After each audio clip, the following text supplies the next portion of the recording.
I don't know what witness or which order they're calling, but I could object to those now. I would appreciate that rather than. Sure. I'm sorry. Please continue. No, I just show the court the photos, then I can explain my objection. May I approach? Please. Okay, Judge. This photograph is the first one I'm showing you is not what I'm entering. This is just for reference. This is coming in through the deputy, Deputy Alvarez, regarding the incident that occurred in front of the deputy. These are the photographs that I cropped to show. Get rid of the little. Yes. Bori.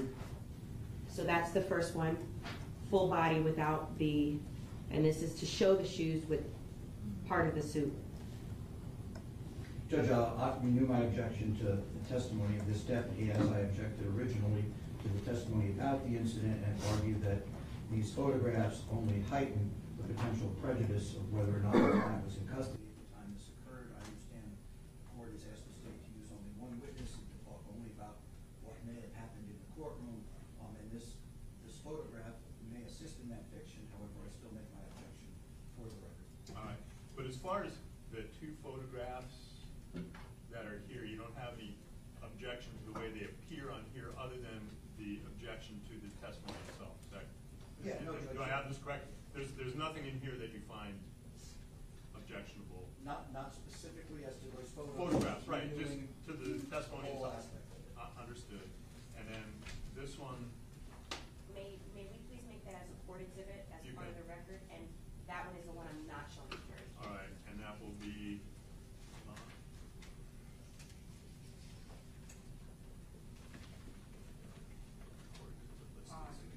Court Exhibit 5, which is a full picture.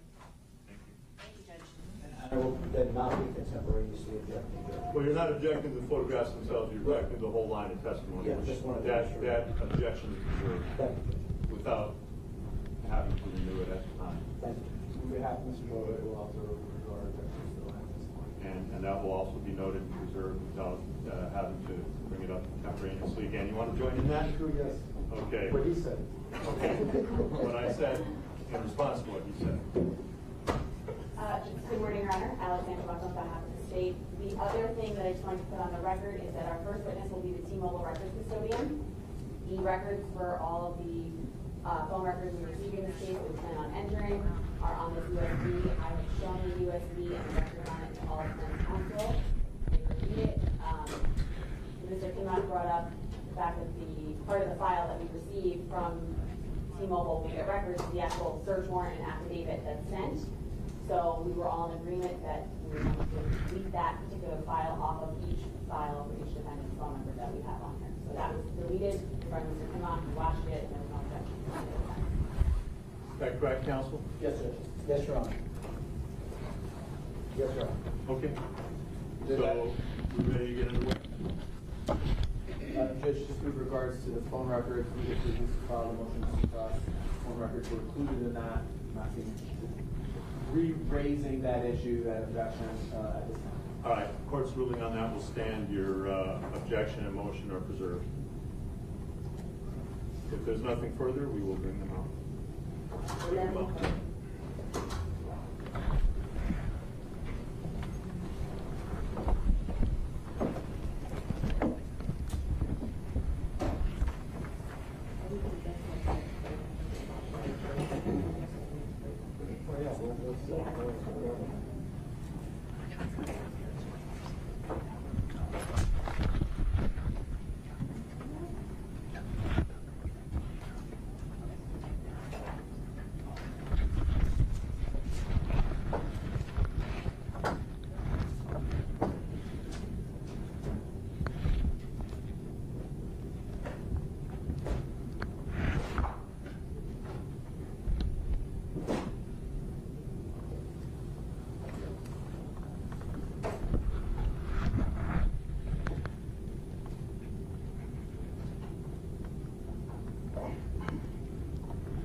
parties may be seated. Court will come to order. The parties are present. The jurors are present. Ladies and gentlemen, good morning. Welcome back.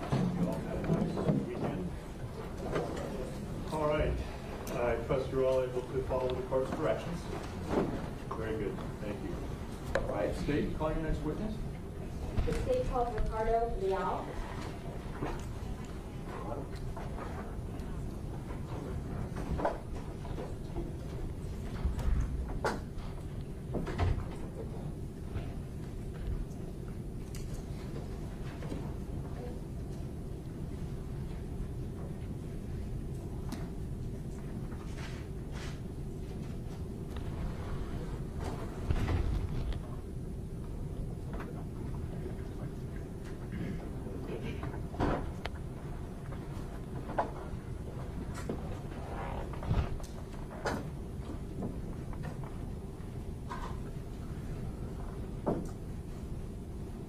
Raise your right hand and be sworn.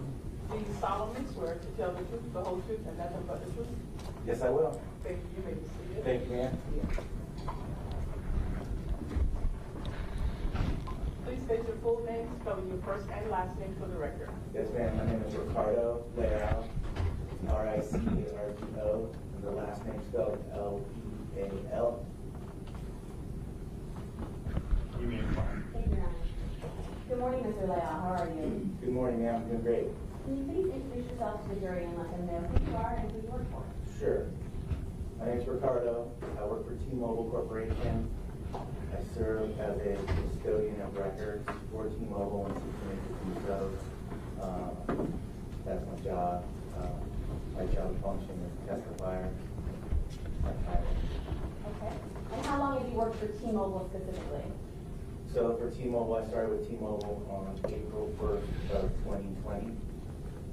Okay. And prior to working for T-Mobile in 2020, who did you work for? I worked for Sprint Corporation, which is another telephone company.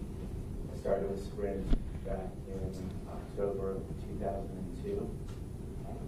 And did T-Mobile buy Sprint, and is that why you now work for T-Mobile? Correct. There was a merger, and T-Mobile became the parent corporation. I assumed the same duties and same role I was in at Sprint when I became an employee at T-Mobile. Can you tell us a little bit about what your role really is within the company? So it's basically, I've worked with the records for my tenure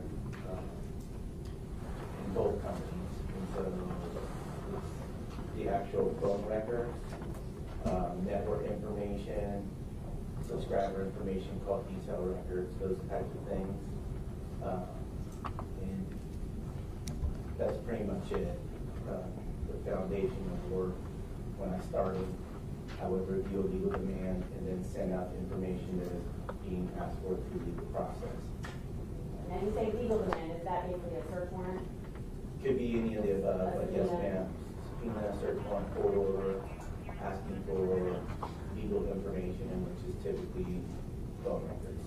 All right. Now, I know this is going to sound like a silly question, but what kind of company is T-Mobile? It's a telephone company. Cellular also? Cellular, correct. Now, in addition to Sprint, is T-Mobile also the parent company for Metro PCS as well? Yes.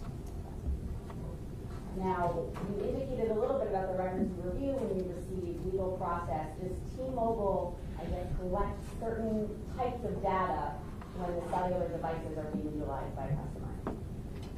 Yes, so we have to have information, it's network information, and from that information it'll be translated into bills to actually send out to our customers.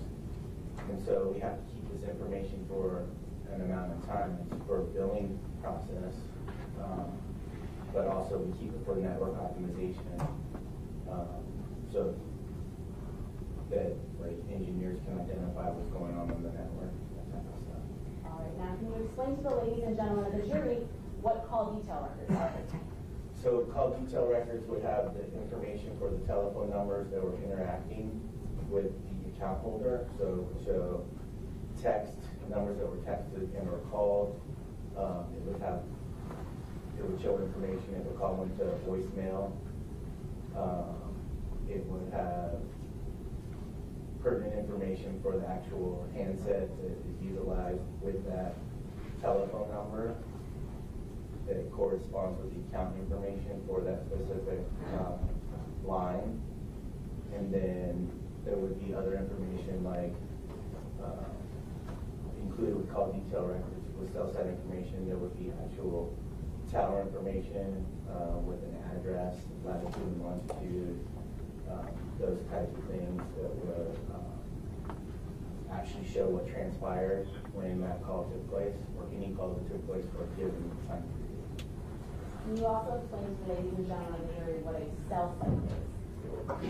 Sure. A cell site is an antenna that receives transmission from a handset.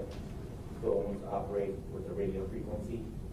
And so what happens when you make a call is you would push talk or send, what have you, and that radio frequency would then reach out to the tower or cell site that's closest open to communicate to that handset. And then a call would take place. That tower is connected to a switch. The switch receives the information, and then it realizes what it needs to do. It needs to get to the other number that you dialed out on your phone, and then it starts that process and then gets it out to that telephone number on the other end. Now, with that cell site location that you're talking about, does that actually provide a latitude and longitude of a particular location of that tower that it's connected, the phone is connected to? Correct. It's only going to give the information for that specific telephone number on the record. And so that's the information that's going to be seen in regard to latitude and longitude. Now, does T-Mobile as a parent company also collect subscriber information, customer information based on the phone or the number or account utilized? Yes, ma'am. What is included sometimes in subscriber information? Generally speaking, it has the information for the subscriber, an address, and other number like a contact number besides the actual cellular number. There could be features for the actual handset itself, as well as account features to give information for the actual handset that's utilized and specific numbers that coincide with the handset itself. And when you say handset, do you mean the device, the phone? The device or phone, yes. Okay. With subscriber information, is it always going to look exactly the same for each account? No, because there's different types of accounts. And so there's really two different types of accounts. There's a postpaid subscriber, which is a subscriber that's a billed subscriber that would get a credit check ran when they go out to, when the customer goes to start service. There would be a verification process that takes place. Typically, they're going to show an ID to be able to gain service because we're going to bill them. So there's a credit check that's run. And then there's another type, which is a prepaid, which is pay as you go. And so you would pay ahead, and therefore we don't send a subscriber or a bill out to that subscriber, rather. And so in those instances, no information is asked for, but information can be input by the subscriber if they choose to. Now, do you recall, or let me ask you this, how many times have you testified in a court of law as a records custodian for T-Mobile and for the companies that you're parent? Testified over 400 times. So was T-Mobile sent a legal process or a search warrant in this case for phone number 954-867-8340 with I guess a tracking ID from T-Mobile of 1937650. Yes. And was it also sent legal process for number 754-207-1410 with a tracking ID of 1976801. Yes, ma'am. Was it also sent legal process for number 754-308-4520 with a tracking ID of 1975385? Yes. And was it also sent legal process for number 754-367-8492 with a tracking ID of 1976764? Yes, ma'am. With the records that are accumulated and sent based on legal process, are they made at or near the time or from information transmitted by a person with knowledge? Yes. Okay. And are they kept in a regular course of business as an activity for T-Mobile? Yes, they are. And is it the regular practice of T-Mobile to make such reports or data compilations when requested to do so? Yes, ma'am. Showing defense counsel was previously marked as SSS for identification. May I approach the witness, Your Honor? You may. All right, Mr. Leal, I'm showing you what's been previously marked as SSS for identification. Can you take a look at it? Yes. Do you recognize it? Yes, I do. Okay, and how do you recognize it? It's it's information that I reviewed prior to coming to court today. Okay, and are those your initials and today's date as reviewing was on that particular USB? Yes, ma'am. Okay, and do those records fairly and accurately represent the data compilation of records that were sent based on those tracking IDs I just stated? Yes. And do they fairly and accurately represent the records that were sent back in 2018? Yes, ma'am. Your Honor, at this time, the state would enter into evidence that's been previously marked as states SSS for identification as states 71. No objection on behalf of Mr. Newsom. No objection, Judge. Nothing further, Judge.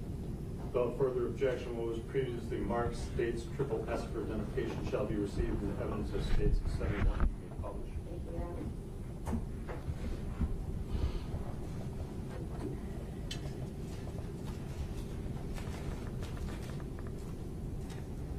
All right, Mr. Leal, I'm showing you what's been entered in state 71. And I just want to show the ladies and gentlemen of the jury what you're actually talking about when you see these records. Sure.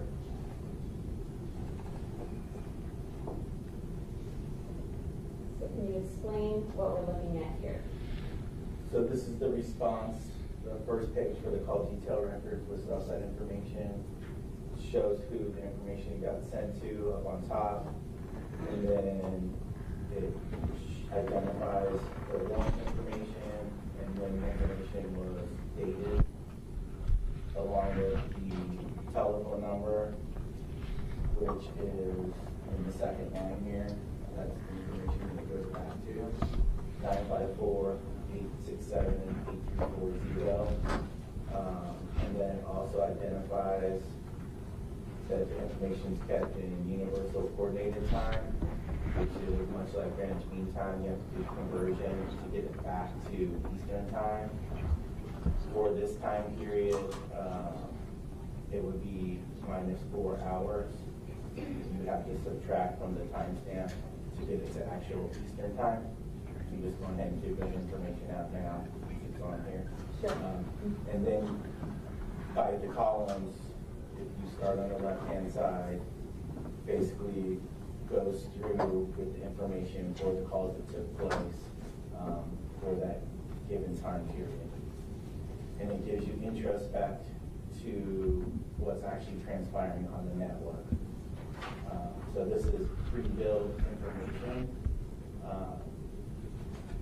And like I said, it shows the international mobile subscriber identity and the IMEI, which goes back to the actual device or telephone number.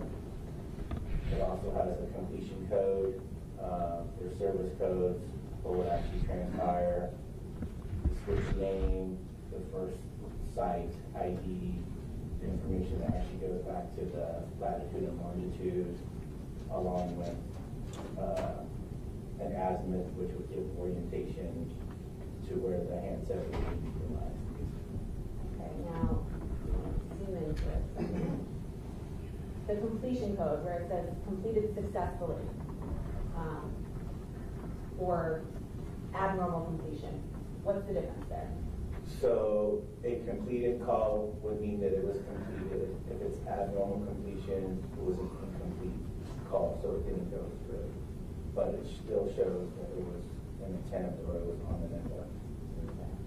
Now we see moving forward, switch name, cell site, sector ID, and tower information. Is that what you're talking about when it comes to cell sites specifically? Correct. That is the cell site information, so that would all give light to that information for the actual tower that was utilized for the transaction. And then the tower address is the address of where that specific tower the phone is pinging off of exists, correct? It could be the exact location, but it also could be how to get to that location. And so you really need to go with the latitude and longitude. It's going to be in that general area. Okay, but the latitude and longitude are the more specific location, correct? Yes, ma'am. And then what are we looking at here?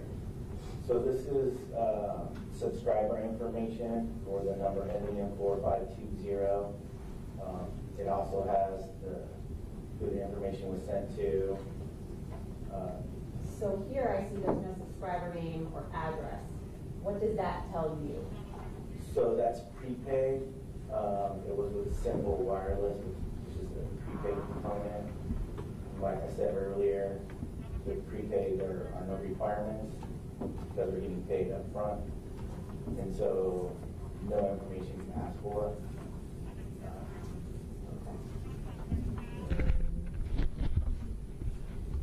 What about in this particular subscriber information response? It's a little different than the one we were just reviewing. Correct. And this is for the number ending in 8492. Scroll down a little bit so I can look at the modifier.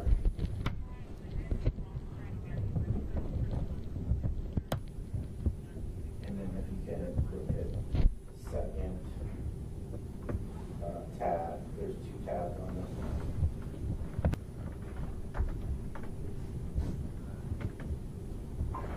This one says it's with T-Mobile. But basically, it gives subscriber information as well as an address. So that's the difference between a prepaid and a different type of account with T-Mobile, correct? Correct.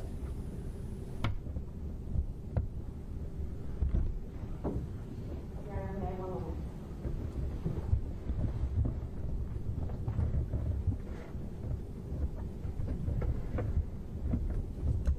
Yeah, I have no further questions. Thank you so much, Mr. Vidal. You're welcome, ma'am. On behalf of Mr. Bori?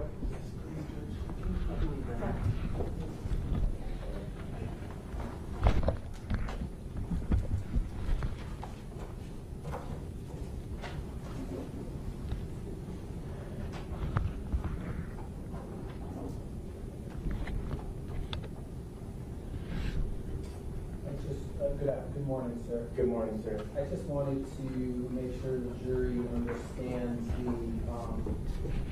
kind of address that we see here on the first tower address. Am I correct that that is the tower that the call pings off of when it is either making a call or receiving a call? So with the address, so the first tower address, there's an address there, and it could be that specific address is where the tower is located. But you really have to use the latitude and longitude to show the exact location of the tower. It's going to be the general area of where that tower is located. Correct? Just so the jury doesn't misunderstand, that is not the location, the actual location of the phone. Correct? Correct. All right. The phone is somewhere else. That is just the tower that the phone pings off of when it either makes or receives a call, correct? That is correct. And are you familiar with what the general radius is of how far away a phone can be when it is pinging off one of these towers? So with T-Mobile, the amount or distance they've given us in a typical city, normal populated city, it can be as little as a third of a mile to 2.5 miles away from that location. Okay, so between 1/3 and 2.5 miles away from that location. Now, is that assuming that the call pinged off of the first tower that it was sent to? It's going to be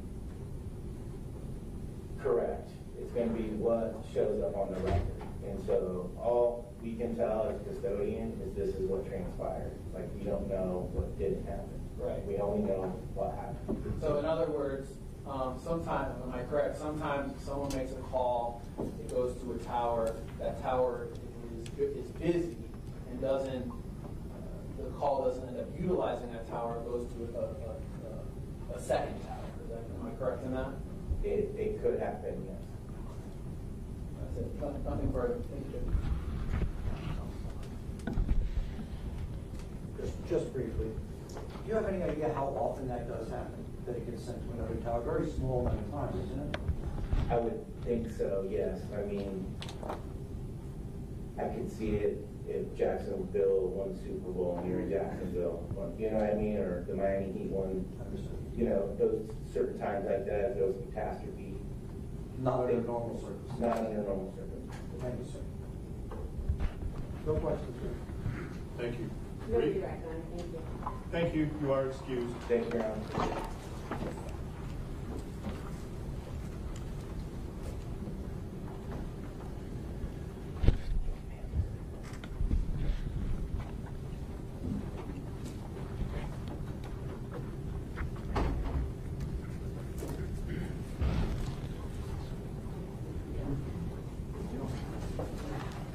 State call next.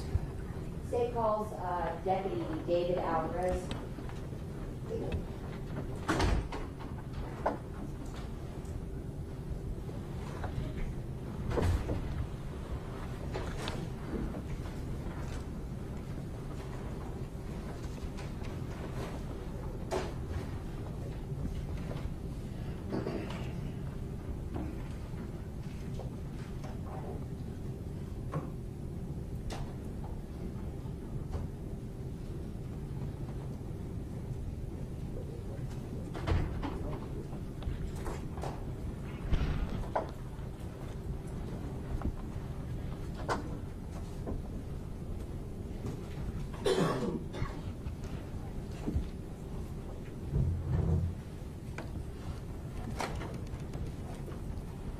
Raise your right hand and be sworn.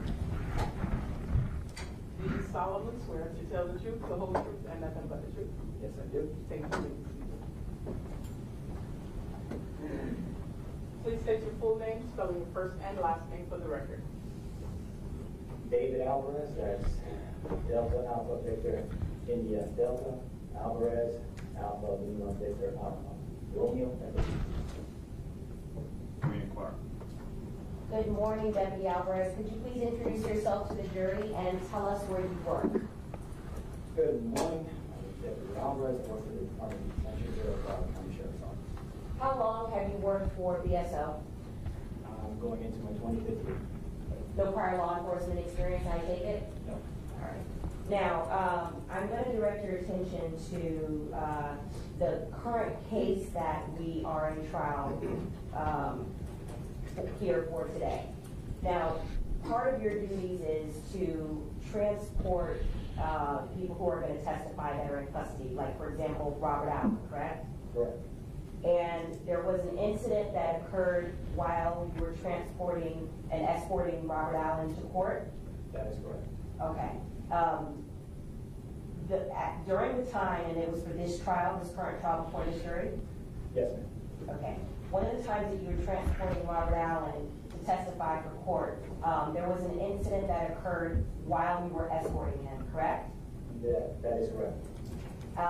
Tell us who was present, meaning not personnel, but civilians. It was yourself, Robert Allen, and there was a second individual that was present, correct? There was Sergeant Brown. Sergeant Brown. I'm talking about not deputies. there was a non-law enforcement person that said something to Robert Allen, correct? The person that said something to Robert Allen was Newsom, Trayvon. Okay, so I'm gonna talk about what was said and how you know it was Trayvon Newsom that said something to Robert Allen, okay? This was while you were escorting Robert Allen to court? Yes. Did Robert Allen say anything to bring on Trayvon Newsom's comments to him? No. So at the time, Robert Allen was completely quiet? He was quiet during and after. Okay. And how do you know that it was Trayvon Newsom that was talking to Robert Allen? Were you able to observe clothing that Trayvon Newsom was wearing? Yes. Okay, specifically what? His shoes. What about his shoes stood out to you?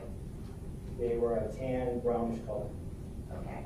I'm going to show you what's been marked for identification as states triple T. May I approach?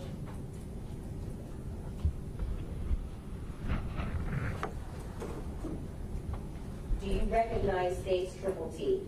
It's a composite of two photographs. Yes. And how do you recognize states triple T? By the shoes. Okay, is that what the person that you're referring to as Trayvon Newsom was wearing the day of this incident of trial? Yes. Okay. And it fairly and accurately depicts, the picture fairly and accurately depicts that? Yes. Okay. At this time, I move into evidence what's been marked as states triple T as states 71, 2. Okay. Nothing additional, Your Honor. Nothing further. Without further objection, what was previously marked states triple T for identification shall be received in evidence as state 72, a composite of 2. You may publish at will. Thank you.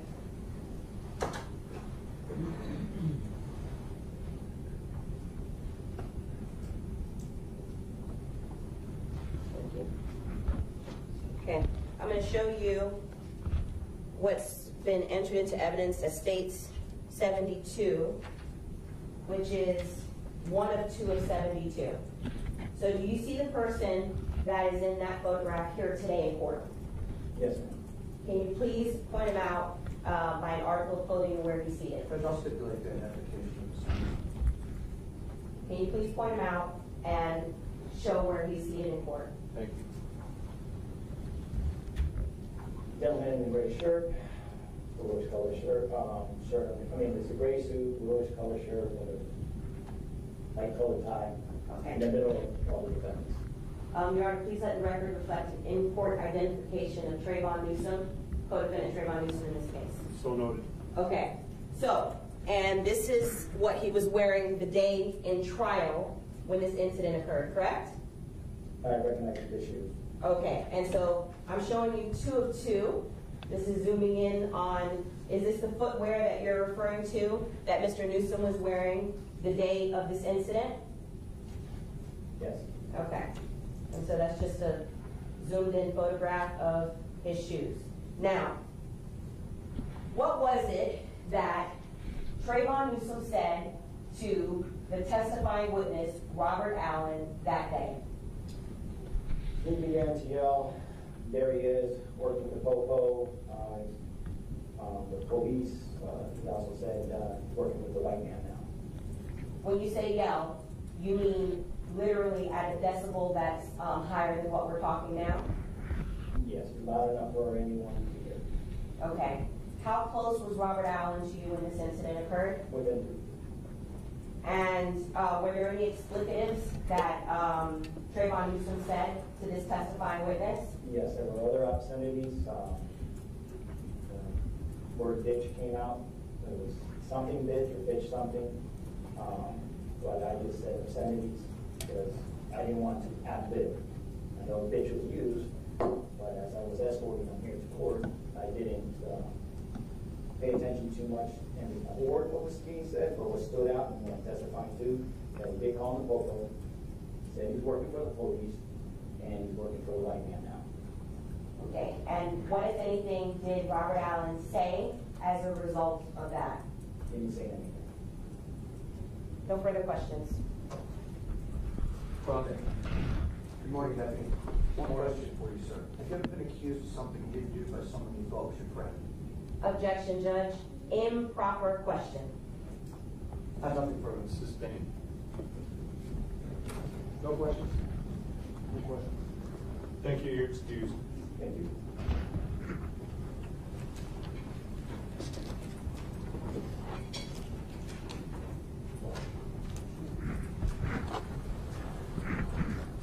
State claim next. State calls Jennifer Rodriguez.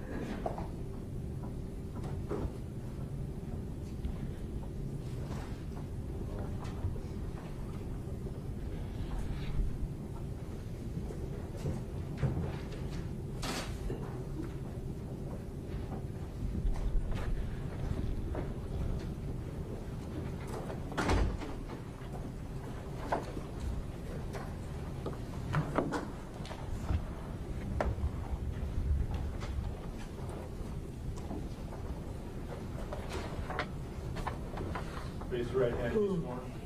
Do you solemnly swear to tell the truth, the whole truth, and nothing but the truth? Thank you, ladies and gentlemen.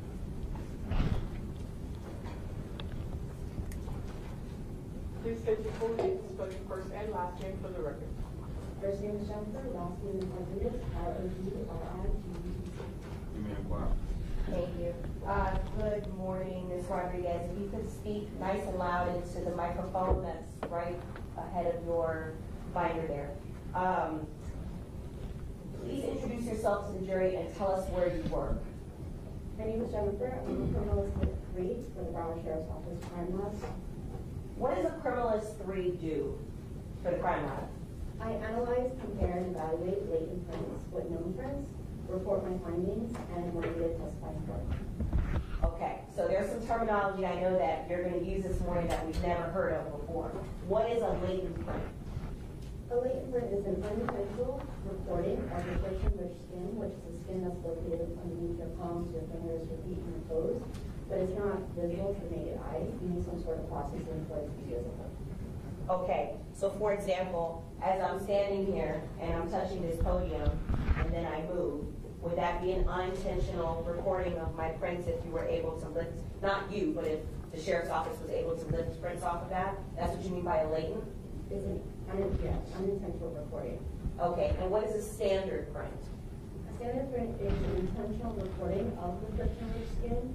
For example, when you use a thin layer of black printer ink, you would put it on the area you needed recording, and then you would place that area onto a palm card or a fingerprint card to record it.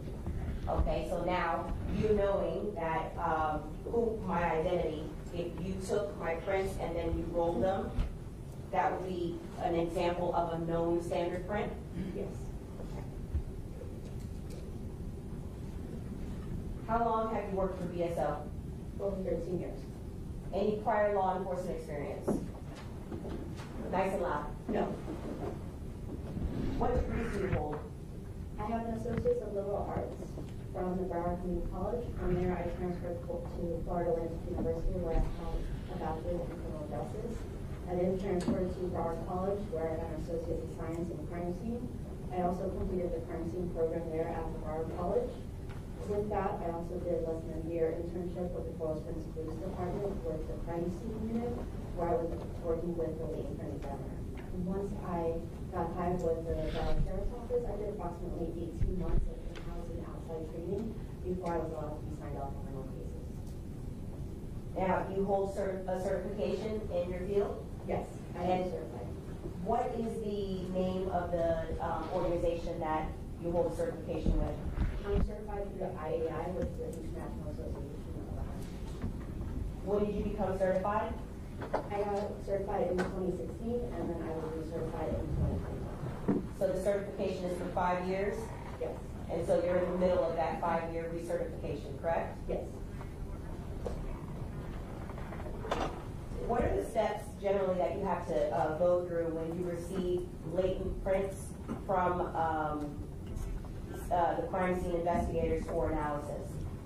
When I first received the case, I'll go through the case and I'll look at the back of the latent print card, go back to the photo, to make sure that all the information that is written on that matches the proper estate, making sure the item number, the case number, and the person who lifted it is all accurate to the proper estate. Once that is all completed, then I will move on to the analysis stage where I review the actual latent prints. And I look at the impressions and try to decide all the data and information and whether or not I can go to the comparison stage. If there's enough information where it's value for comparison, I'll move into the comparison stage where I'll decide on the side comparison. And from there, I'll go to the evaluation stage where I'll come to the conclusion. So just to be certain, there's no bright line number. For example, if there are this many points, then it's of value, correct? There's no bright line number. There's no minimum. Okay. What is peer review? Peer review is when a second company examiner will review the case file and they'll do the exact same steps. So the analysis or the comparison and the evaluation. Independent from what you do, correct? Yes. And is your work subject to peer review? Yes, all our cases are reviewed by a second company examiner. Have you testified in court before as a latent print examiner? Yes. How many times? Approximately 9 times. Tender the witness, Your Honor. No questions. No questions, Your Honor. No questions. All right, ladies and gentlemen, Jennifer Rodriguez has been tendered to you by the state as an expert in the field of latent print examination. Expert witnesses are like other witnesses with one exception. The law will permit an expert witness to give their opinion. However, an expert's opinion is reliable only when given on a subject about which you believe him or her to be an expert. Whether or not a witness is an expert is a decision for you to make. The court is not allowed to take a position on that matter. Unlike any other witness, you may properly believe or disbelieve all or any part of an expert's testimony. Proceed. Thank you.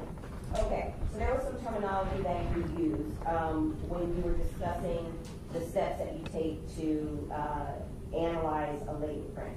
You mentioned something about a value print. What is a value print? A value print is that there is sufficient amount of data and information for me to move on to the comparison stage. And what is a no value print? No value is that it lacks in data and information for me to be able to move on to that comparison stage. So when we're talking about the data that you're looking at, okay, you're looking at this under a microscope at a specific print, correct? I'm looking at it under the magnifying glass. Okay. And what is the data that you're looking at? There's different levels that you're looking for? I'm looking at level 1 detail, if I can distinguish if it's part of the finger, if it's part of the palm. If it is part of the finger, can I distinguish what kind of pattern it has? I'm also looking at level 2, which is unique characteristics in the actual impression. And I'm also looking for level 3, which would be ridge structure. Okay, so when you mention unique characteristics, are you talking about the patterns on our fingertips, for example, that are unique to an individual?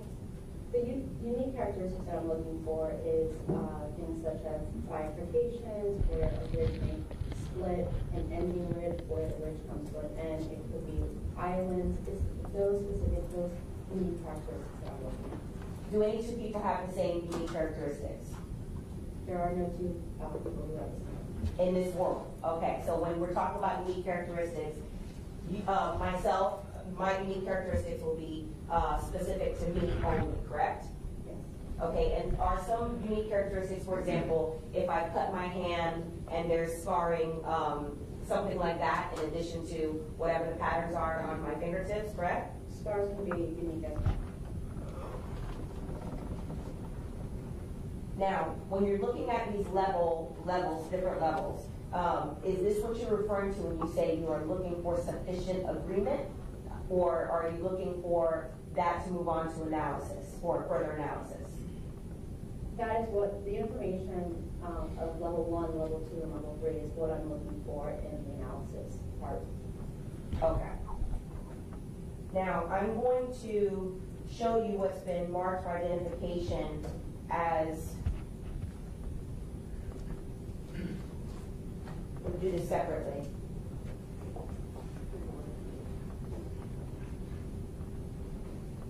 states UUU, triple U, for identification, states triple V for identification, states triple W for identification, and states triple Y for identification.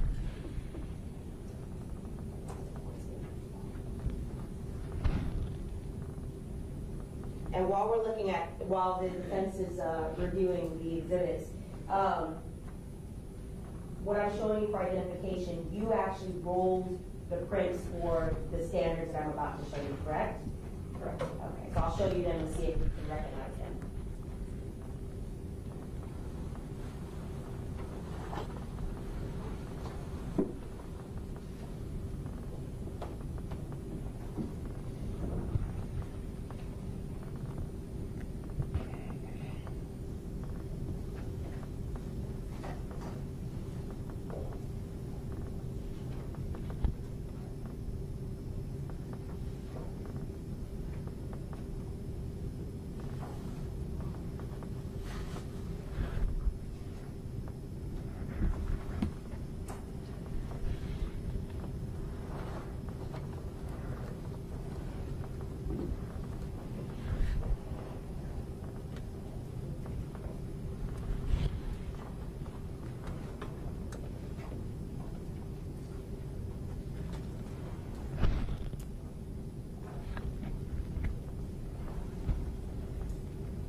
Mayor Bergeron? May.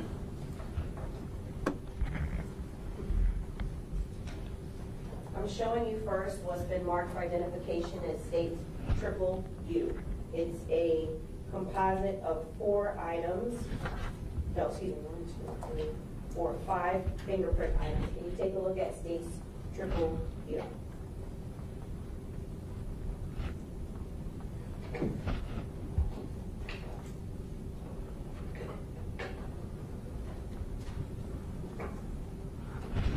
Do you recognize states triple U? Yes. How do you recognize it? These were the gold pins that I did on September 5th, 2018, and my initials are on there and back of the cards. State my first and last name and my CCN address. Does it also have the lab number that correlates with this case? Yes, it is completed with my initials. And may I believe the lab number is 187199, that's it there? Yeah, 18-7. Okay, 7119, sorry. And are the items fairly or substantially in the same condition as when you originally rolled them back in 2018? Yes. At this time, I move into evidence, states triple U is the next numbered exhibit, 73. No objection. No objection. No objection. Without objection, what was previously marked states triple U for identification shall be received into evidence as states 73. Okay, I'm now showing you what's been marked for identification as states triple V. Could you please take a look at that and tell us if you recognize it?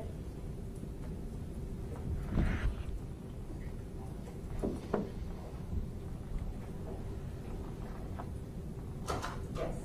How do you recognize it? The lot number is indicated on here with my initials. And on the back of the card, these are the gold prints that I did on September 5th, 2018 with my CCN. And does the lab number that's indicated on states triple V also correlate with the lab number that you worked on in this case? 18-7119? Yes. And is it in the same or substantially similar condition as when you rolled them back in 2018? Yes. At this time, I move in states triple V as the next numbered exhibit. No objection. No objection. Without objection, what was previously marked states triple V for identification shall be received in evidence as states 74. Thank you. I'm now showing you what's been marked for identification as states triple W. Do you recognize it?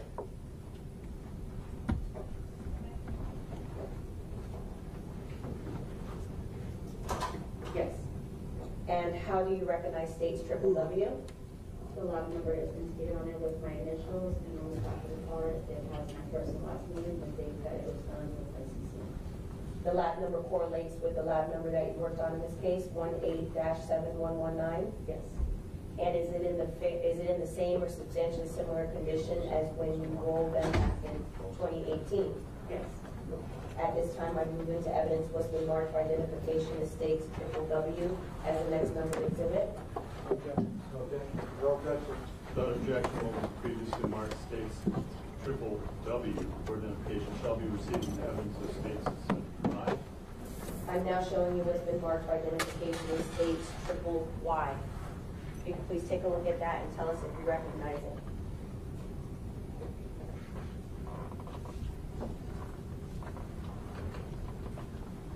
Yes. How do you recognize it? The lot number is indicated on it with my initials, and on the back of the card, it has my first and last name, the date that it was done, and licensing. Is it in the same or substantially similar condition as when you rolled them back in 2018? Yes. And the lab number correlates with the lab number that you worked on, 18-7119? Yes. At this time, I move into evidence what's been marked for identification as states triple Y as the next numbered exhibit. Objection. No objection. Without objection, what was previously marked states triple Y for identification shall be received in evidence as state 76. You may publish all at will. Thank you.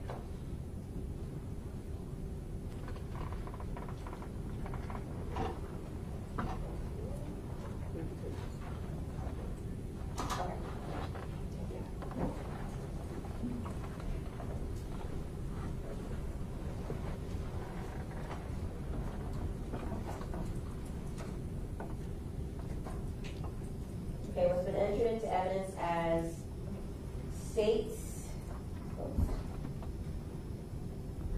73. It's the standard prints for Dietrich Williams, correct? That's a Dietrich Williams, a co-defendant in this case? Yes. Okay. We'll talk about that in a second. We're now looking at states 74, which are the standard rolled prints for Michael Boatwright. Those are the ones that you rolled for co-defendant Michael Boatwright, correct? Yes. And when I say those are, it's the standard 10 fingerprints, also a palm print, right palm print, left palm print. And is that the sides of the finger pads? Yes, those are being fully rolled to get this out of it. Okay. And you did that for each standard prints that we're looking at, correct? Yes. Okay. I'm now showing you what's been entered into evidence as state 75, and that's Robert Allen, co-defendant Robert Allen's standard prints. Yes.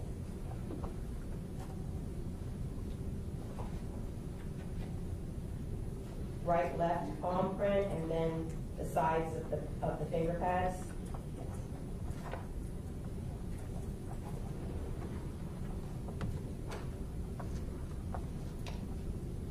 State 76, which is Trayvon Newsom's standard prints. Yes.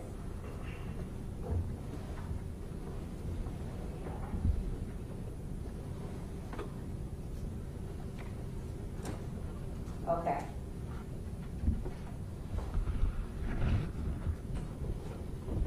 Now, let's go over what you received in this case in terms of latents, okay? Starting with, there are several times that you received, like the evidence trickled into you and you would analyze it contemporaneous as it came in, correct? Yes. All right, so let's talk about the work that you did for a report authored from June 22nd of 2018. Your Honor, may I use my notes?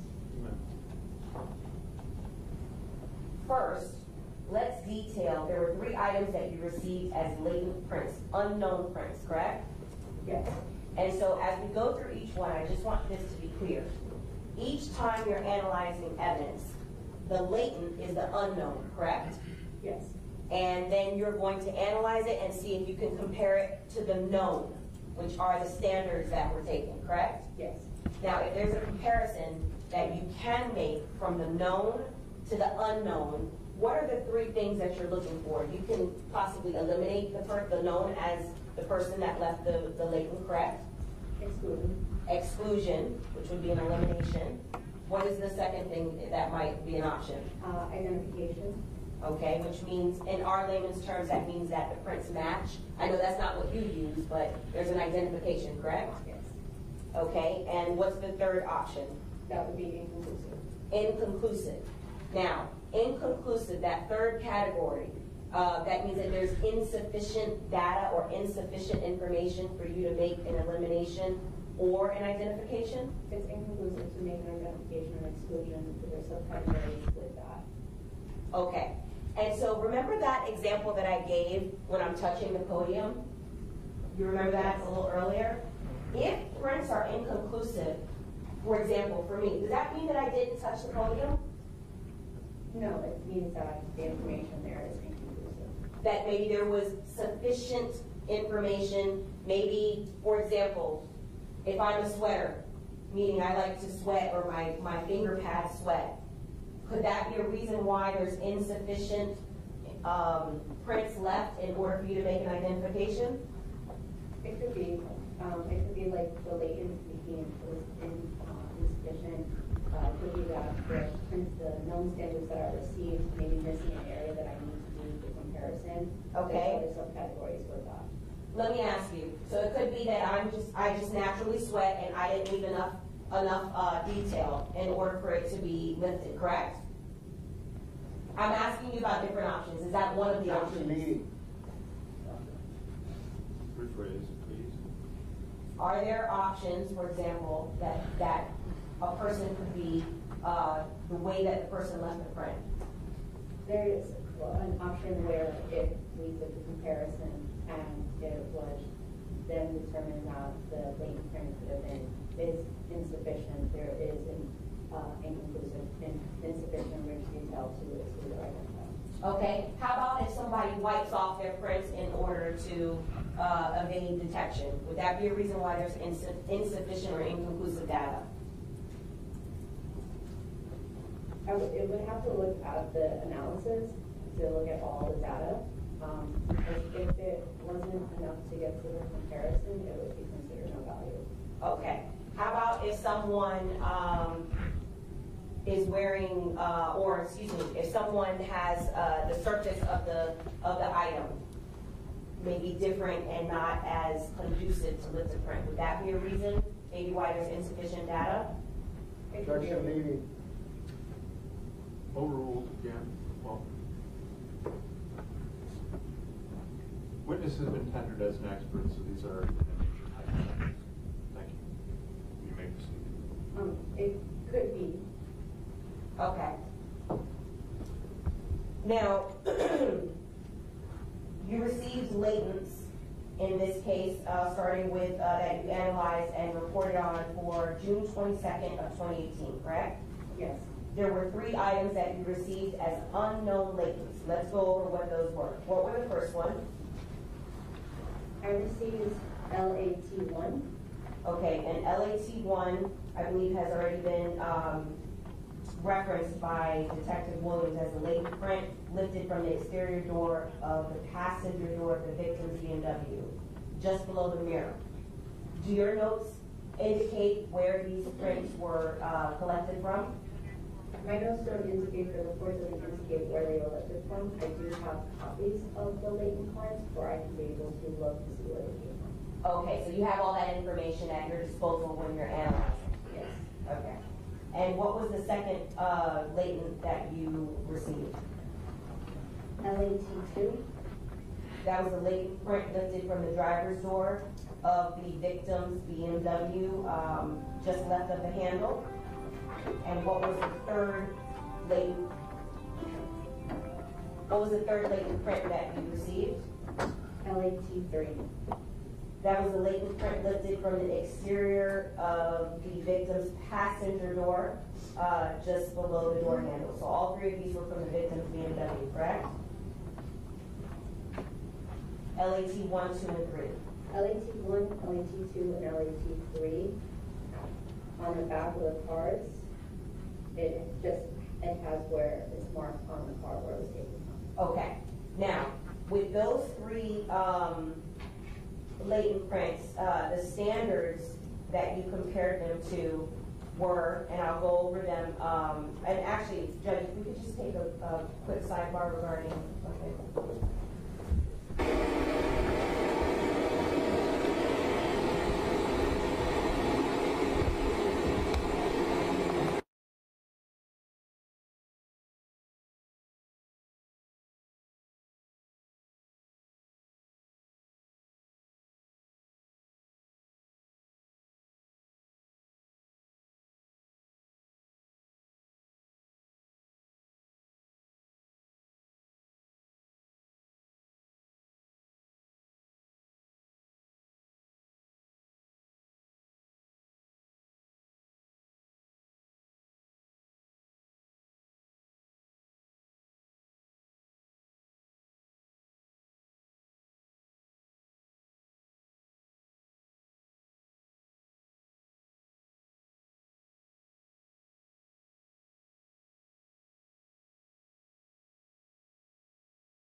The comparison to those standards and the latents. Once I receive the latent cards and the photos, I'll do an analysis on it. I'm looking for that data and that information. And if I have that, then I can be able to move on to the comparison stage and do the comparison where I do a side-by-side comparison of the known standard and the unknown latent. And then I'll come to the evaluation with the conclusion.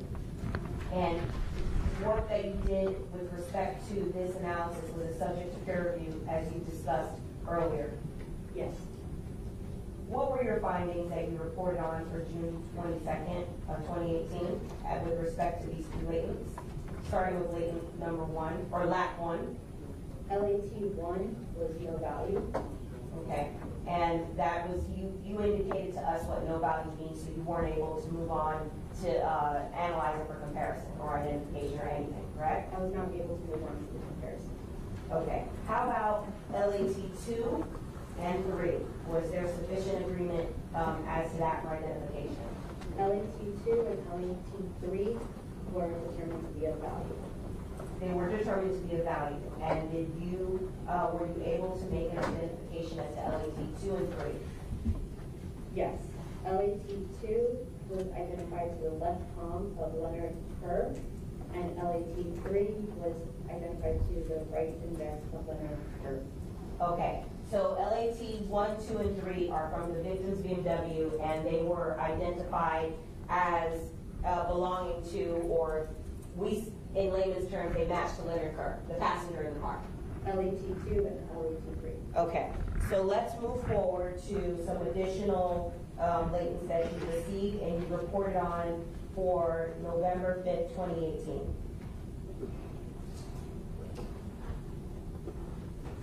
Let's go down the list, just like we just did for the June report, of what you received, and then we'll also talk about what were the standards. So we're first just talking about the latents you received from crime scene. LAT1. Yes. Okay, so you received, there's a long list. You received LAT1, which was the latent print from the victim's passenger door of the BMW. LAT2. Yes, I received LAT2. Which was the latent print from the driver's door of the victim's BMW. Did you also receive LAT3? Yes. Which was the latent print of the exterior passenger door of the victim's BMW. How about SVL1? Yes. I believe that was a photo, a latent print image taken from the passenger door of the Dodge Journey? Did you receive SVL2? Yes. Latent print image of the rear passenger window from the Dodge Journey? Did you receive SVL3? Yes. Latent print image from the rear tailgate of the Dodge Journey? SVL4? Yes. Latent print image from the rear driver's side passenger door of the interior of the Dodge Journey? How about SVL5? Yes. Print image from a latent print image of the driver's side rear passenger door handle from the interior of the Dodge Journey? Did you receive SVL6? Yes. Latent print image of the driver's door, the top exterior of the Dodge Journey? Did you receive SVL7? Yes. Latent print image of the rear passenger window of the interior center of the Dodge Journey? How about SVL8? Yes. Latent print image of the photo passenger window from the exterior of the Dodge Journey? Did you receive SVL9? Yes. The latent print image of the front passenger window of the exterior of the Dodge Journey? And how about RAM1? Yes. I believe it was a latent print image taken of the Dodge Journey. And RAM2? Yes.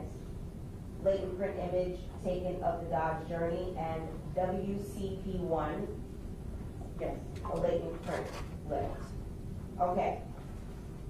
Now, the standards that you were doing analysis for with all of the long list of latents that we received are for the 4 standards that you took, correct? And for reference, they were the standards which is entered into evidence as States Exhibit 76, which is the standards for Trayvon Newsom.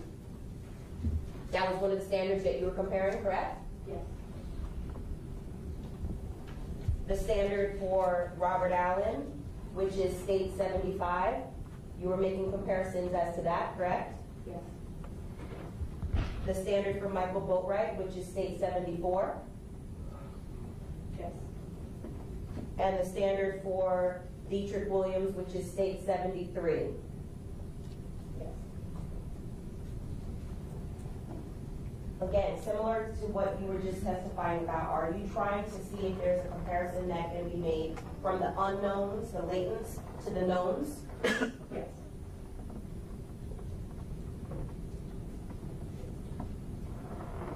Detail the procedure for your analysis, please, with respect to these items that were just discussed. Once I receive the latent prints, I do the analysis where I'm looking for that information and data to be able to go to the next stage, which is the comparison stage. And then from there, I'll do the comparison stage, side-by-side comparison, looking for this data and information. And then from there, I'll go to the evaluation stage where I'll make my decision on that. Now, you did that for each item. I know there were over a dozen items. You did that for each item of the latents? Yes. Okay. Was your work subject to peer review? Yes. And what were your findings that you reported on for these group of items? First, let's do it by the standards. Let's talk about states.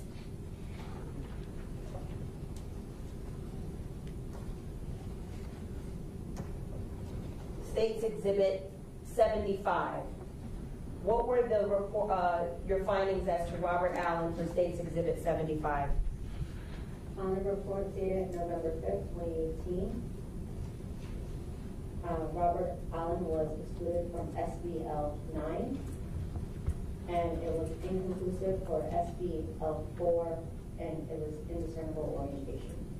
Okay, so SBL 9, he was excluded, and that's from the photo image, latent photo print image from the front passenger window of the exterior of the Dodge Journey. He was excluded from that.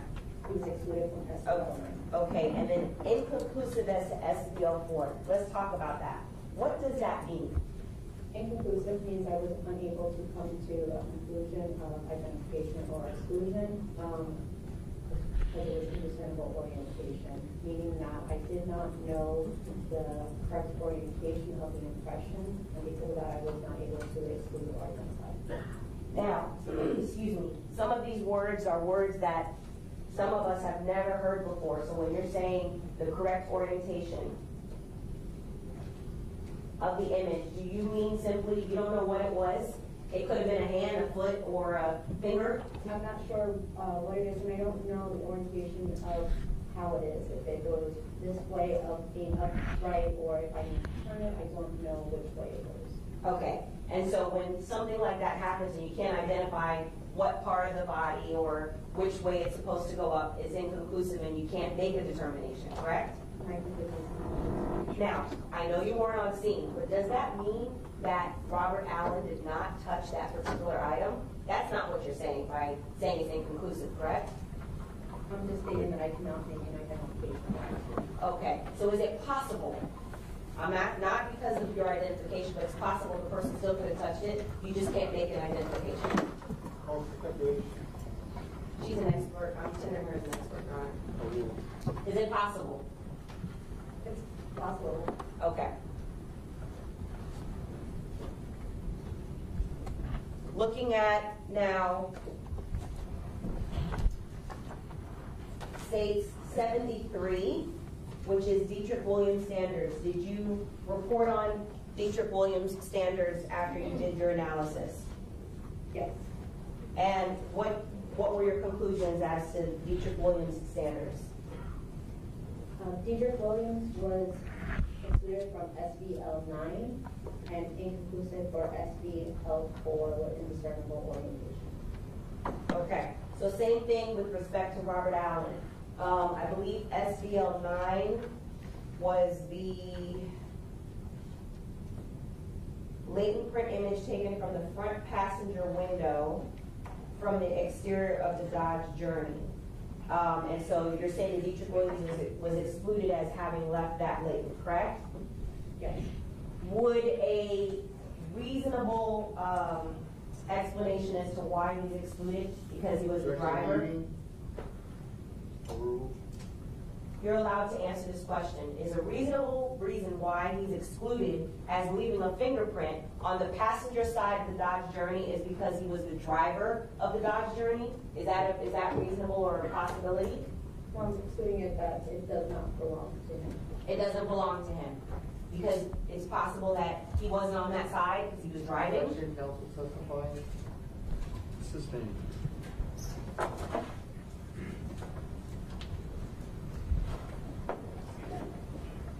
And inconclusive as to SBL 4. SBL 4 was the latent print image that was lifted from the rear passenger door handle. And that was inconclusive, correct? For SBL 4, yes. Similar to how you testified regarding the standards for Robert Allen, what does it mean that it was inconclusive as to Dietrich Williams? Indiscernible orientation, I don't know where it came from. I don't know what orientation it was. Okay, so that same latent lift, obviously it's not going to change as you are trying to compare it to the standard, but you don't know if it was up, down, or what part of the body it came from, so it's inconclusive. Okay. And similar to Robert Allen, it doesn't mean, your findings as to that inconclusive latent doesn't mean that Dietrich Williams did not leave it. It just means that there's insufficient information for you to make an identification, correct? Okay, so let's talk about states 74, which is Michael Boatwright's standards. What were your findings that you reported on as to Michael Boatwright? Michael Boatwright was excluded from SBL 9. Okay. Go ahead, continue. Inconclusive for SBL 4, indiscernible orientation. For SBL 6, it was identified to the left middle. And for SVL7, it was identified to right palm. Okay, so there were 4 findings that you found. As to the first finding, it was similar as to the other 2 co-defendants. Michael Boatwright was excluded as the source of that leak, correct? As to SVL9, which was the passenger side of the Dodge Journey, front passenger window of the Dodge Journey. And as to SVL4, that same print that was inconclusive, you were not able to make a determination as to Michael Boatwright either with that same link, SVL4, correct? Correct. Now, SVL6, that is a latent print image from the driver's door, top exterior of the Dodge Journey. There was sufficient agreement to be able to identify it as the left middle finger, as the source of the left middle finger of Michael Boatwright? Yes. And SVL7, you identified that as Michael Boatwright's right palm, and that came from the rear passenger window of the Dodge Journey, correct? Identified to his right palm.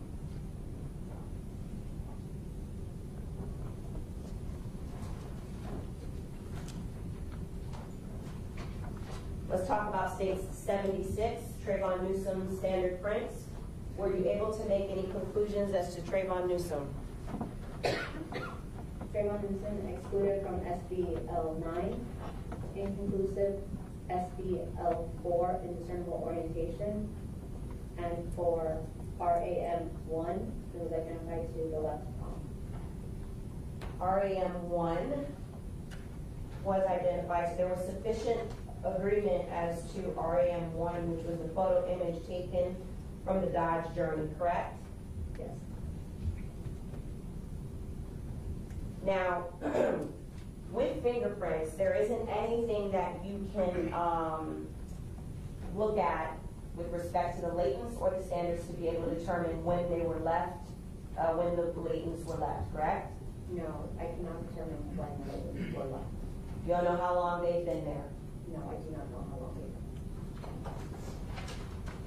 were. And you don't make the collection of these. These were all items that were collected by crime scene and then submitted to the lab for analysis, correct? I do not know. Just one moment, Your Honor.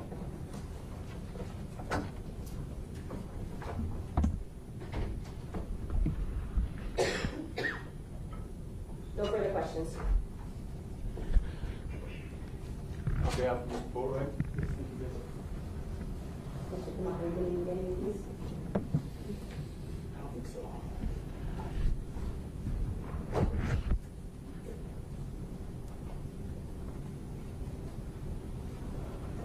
Thank you.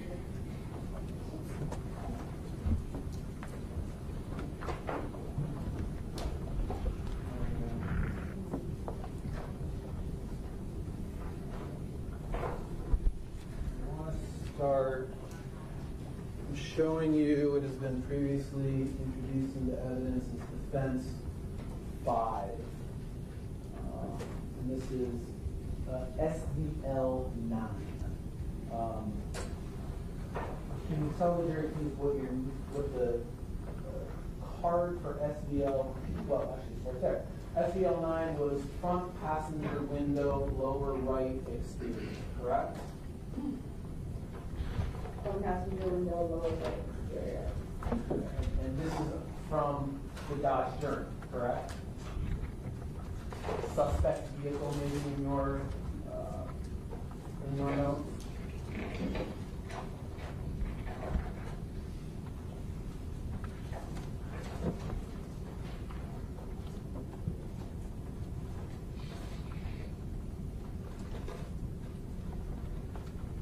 On the actual photo, SVL9, all that is on there, it says front passenger window, lower right exterior. Okay, fair enough. You analyzed this print, SVL9, correct? Yes. And this print was of value, correct?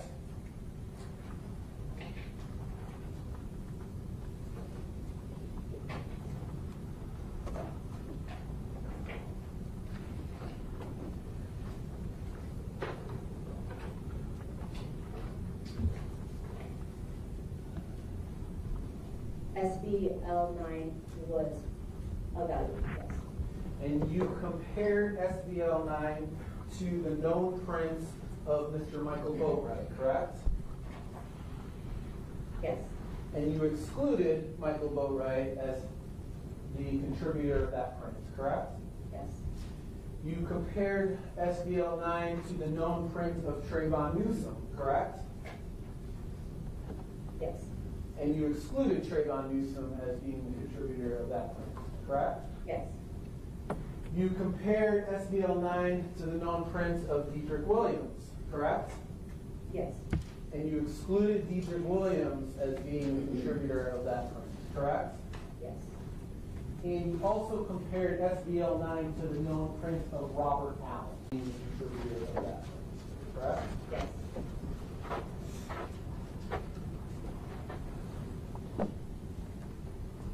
You have never made a positive identification of SBL9, correct?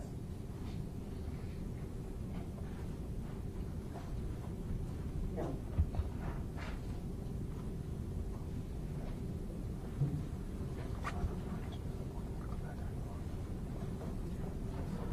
Showing you now what has been already introduced as defense 4. And as SBL4. This one's a little different than SBL9. It's the same in that SBL4 was a value, correct? Yes. And you compared, or attempted to compare SBL4 to Michael Boatwright, correct? Yes. You attempted to compare it to Trayvon Newsom, correct? Yes. You attempted to compare it to Diedrich Williams, correct? Yes. And you attempted to compare it to Robert Allen, correct? Yes. You did not, because this is the print that you described as having an indiscernible orientation, correct? Yes. So as you sit there now, you have never made a positive identification of this print, correct? Correct.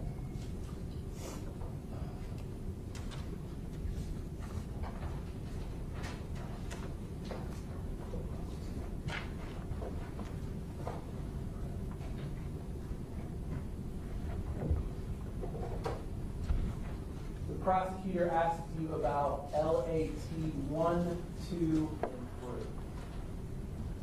3. Am I correct that LAT 1, 2, and 3 were the latent prints that were taken from the victim's BMW? On the back of LAT1, it just has a vehicle with an X marking on it where it was taken from. On the back of LAT2, has a vehicle with an X marking where it came from. And LAT3 has a vehicle, picture of a vehicle with an X indicating where it came from. In any event, LAT1 was not of value, correct? Correct.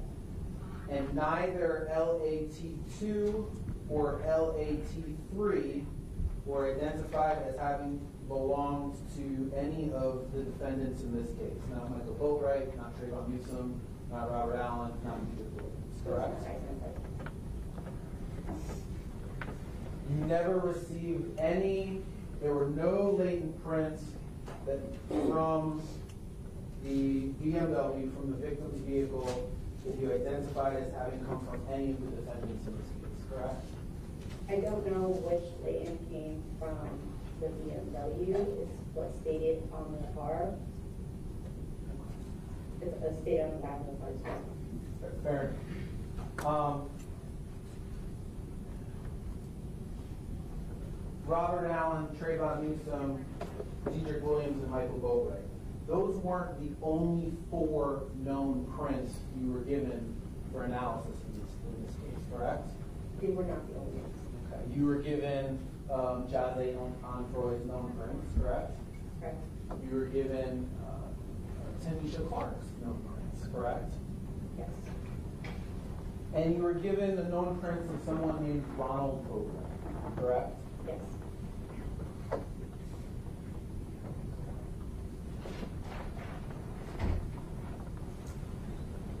Were you ever given the known prints of someone named Keith Brady? Braley? Yes, ma'am.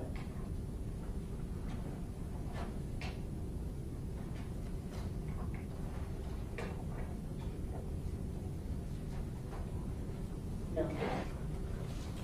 So you were never asked to compare the known prints of someone named Keith Braley to any of the unidentified prints in this case, correct? Correct, I did not receive that. Nothing further. Somebody?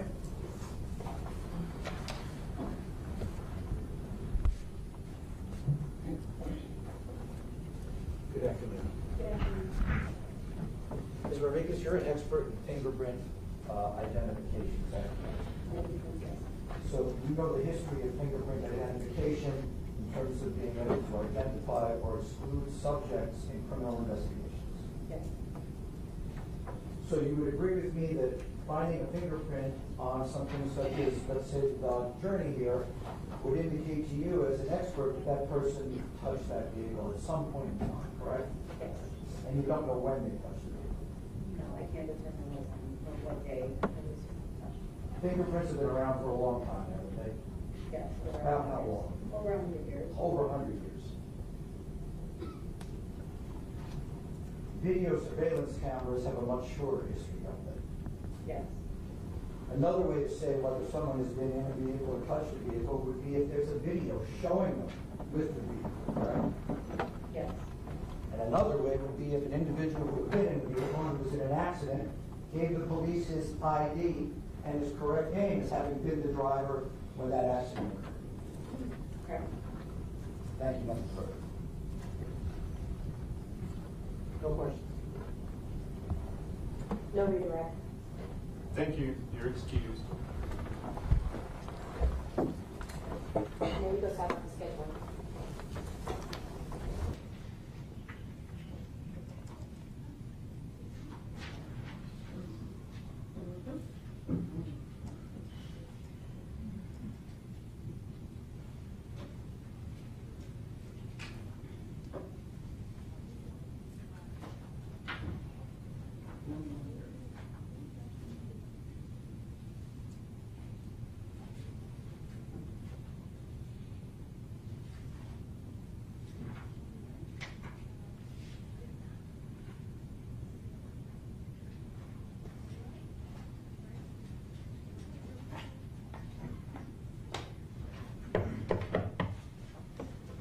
Jurors are entering.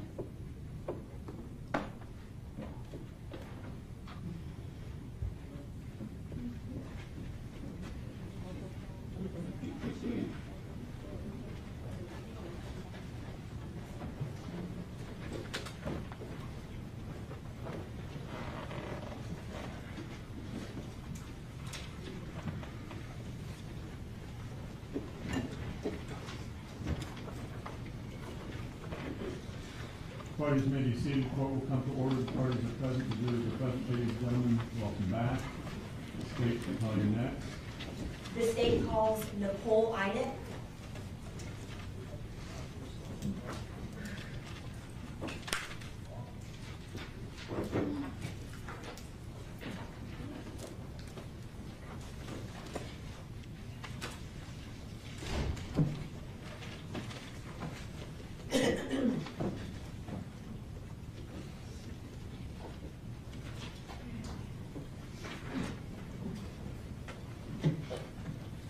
Raise your right hand and be sworn. Do you solemnly swear to tell the truth, the whole truth, and nothing but the truth? I do. Thank you, you may be seated. Please state your full name, spelling your first and last name for the record. Nicole Inett, Nicole. Then Inett is IHNAT.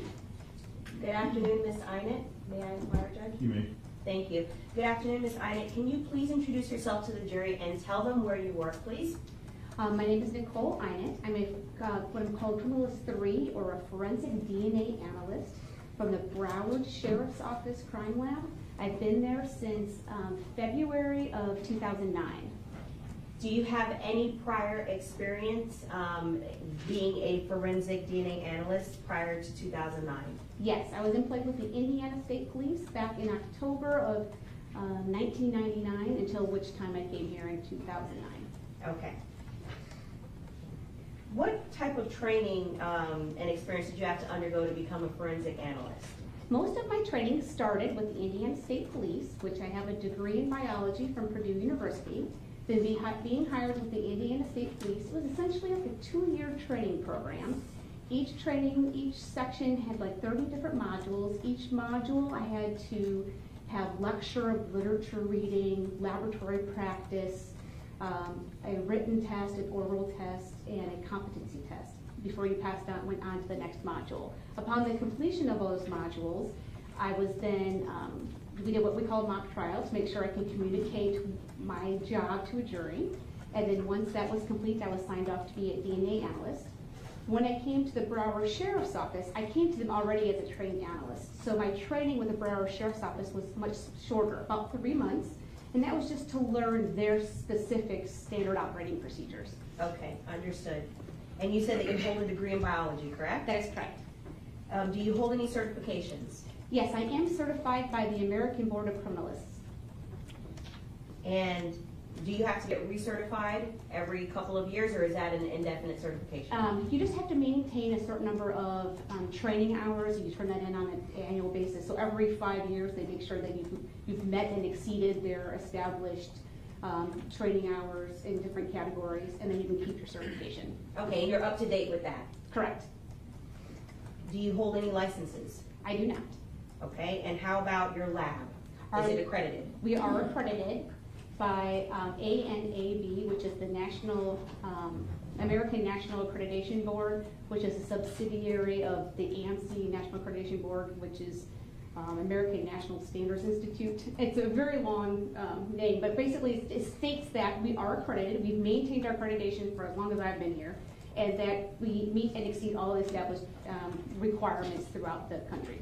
Okay, and the lab accreditation goes to the quality control and things of that sort, correct? That is correct.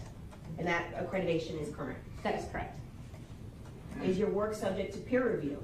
Yes, every case before it leaves our office, it has to go through 2 peer reviews. One's called a technical review. This is done by another qualified analyst, and their job is to ensure that they agree with all of the interpretations that we've made on our data, and that all of our data is properly documented. And then it also goes through an additional review called an administrative review, and this is where it says for an additional check by another qualified analyst to make sure our reports have the correct wording, that we have followed the correct case numbers. It's just another documentation that we've maintained quality. So your peer review is multiple levels? Correct. Have you ever testified as an expert on forensic DNA analysis? Yes. How many times? I've testified over 100 times. Tender the witness, Your Honor. No question. No questions. No questions. Ladies and gentlemen, Nicole Einett has been tendered to you as an expert in the field of forensic DNA analysis. Expert witnesses are like other witnesses, with one exception. The law will permit an expert witness to give an opinion. However, an expert's opinion is reliable only when given on a subject about which you believe him or her to be an expert. Whether or not a witness is an expert is a decision for you to make. The court is not allowed to take a position on that matter. And like any other witness, you may properly believe or disbelieve all or any part of an expert's testimony. Proceed. Thank you. All right, I'm going to direct your attention to lab number 187119. That's a lab number that is associated with this case, correct? That is correct. And it doesn't matter if the lab items are coming from for DNA or for fingerprints, it's all under the same lab number, correct? That is correct. Okay. And firearms too, I believe, correct? Correct. All right, now, we're going to go over the items you received because you don't do the actual collection, right? That is correct. They are all collected and brought into the laboratory and submitted to us. Okay, understood.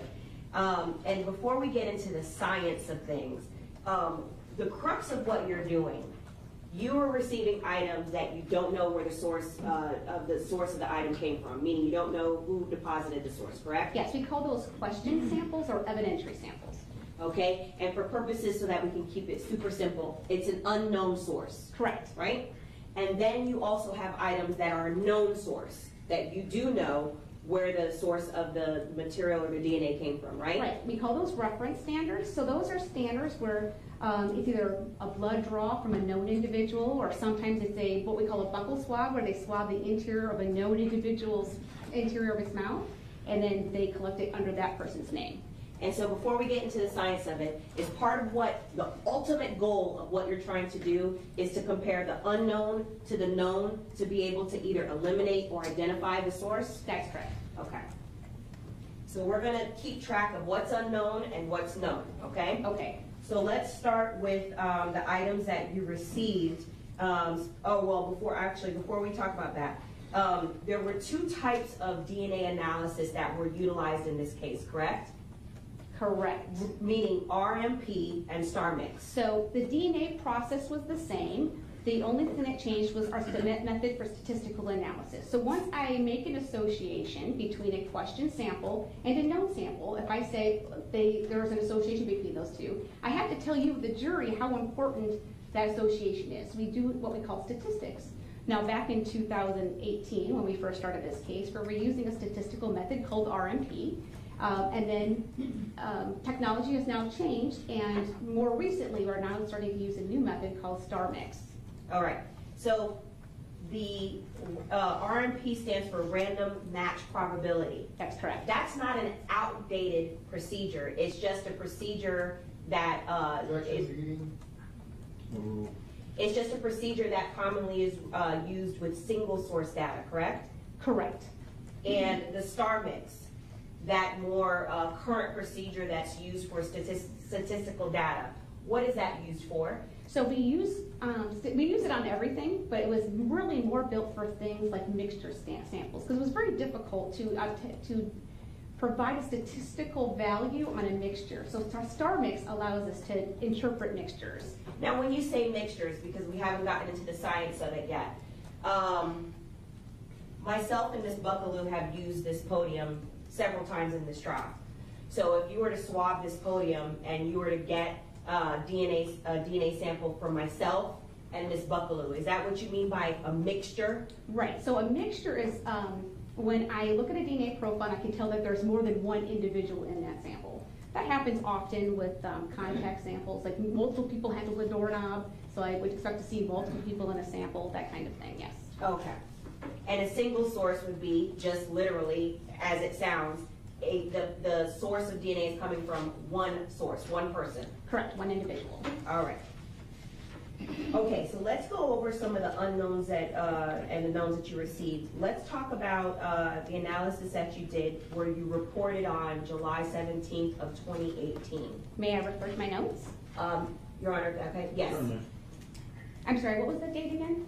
July 17th of 2018. Okay. All right, okay. So let's go over what you received in terms of the unknowns, the reference samples. Let me get to that. All right, starting with the first one. Now, you had a bunch of different swabs that were submitted for analysis, correct? That is correct.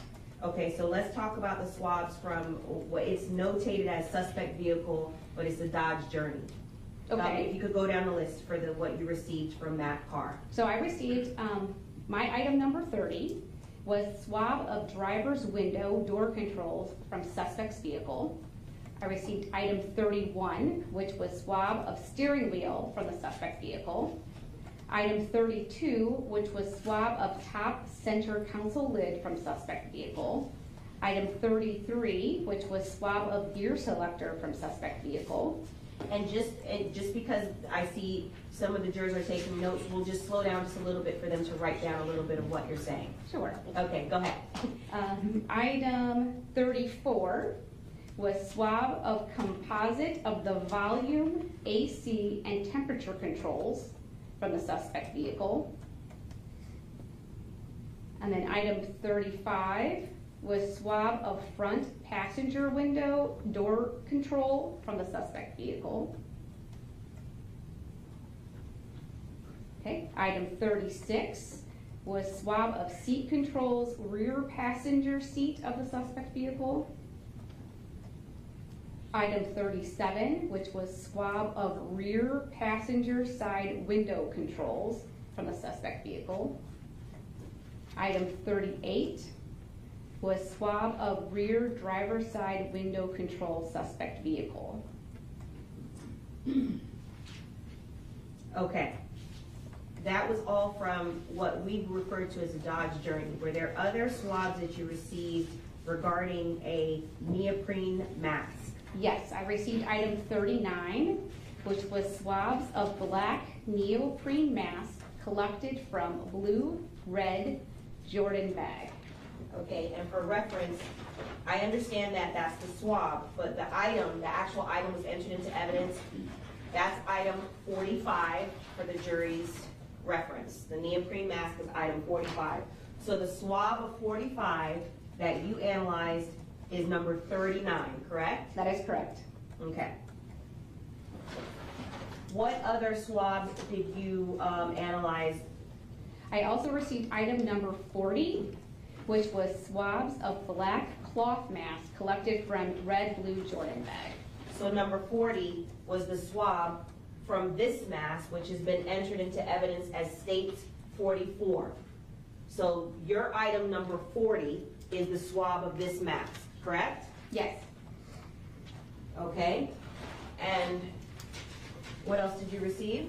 I received standards from item 41 was buccal swab collection kit collected from witness Tanisha Clark. Okay. Item 42, which was the buccal swab collected from Michael Boatwright. Okay, so those were the only two standards that you received as part of this particular analysis? Or Correct. I did receive prior standards in a report dated from 7/6/2018 that I also used for comparison in this new report.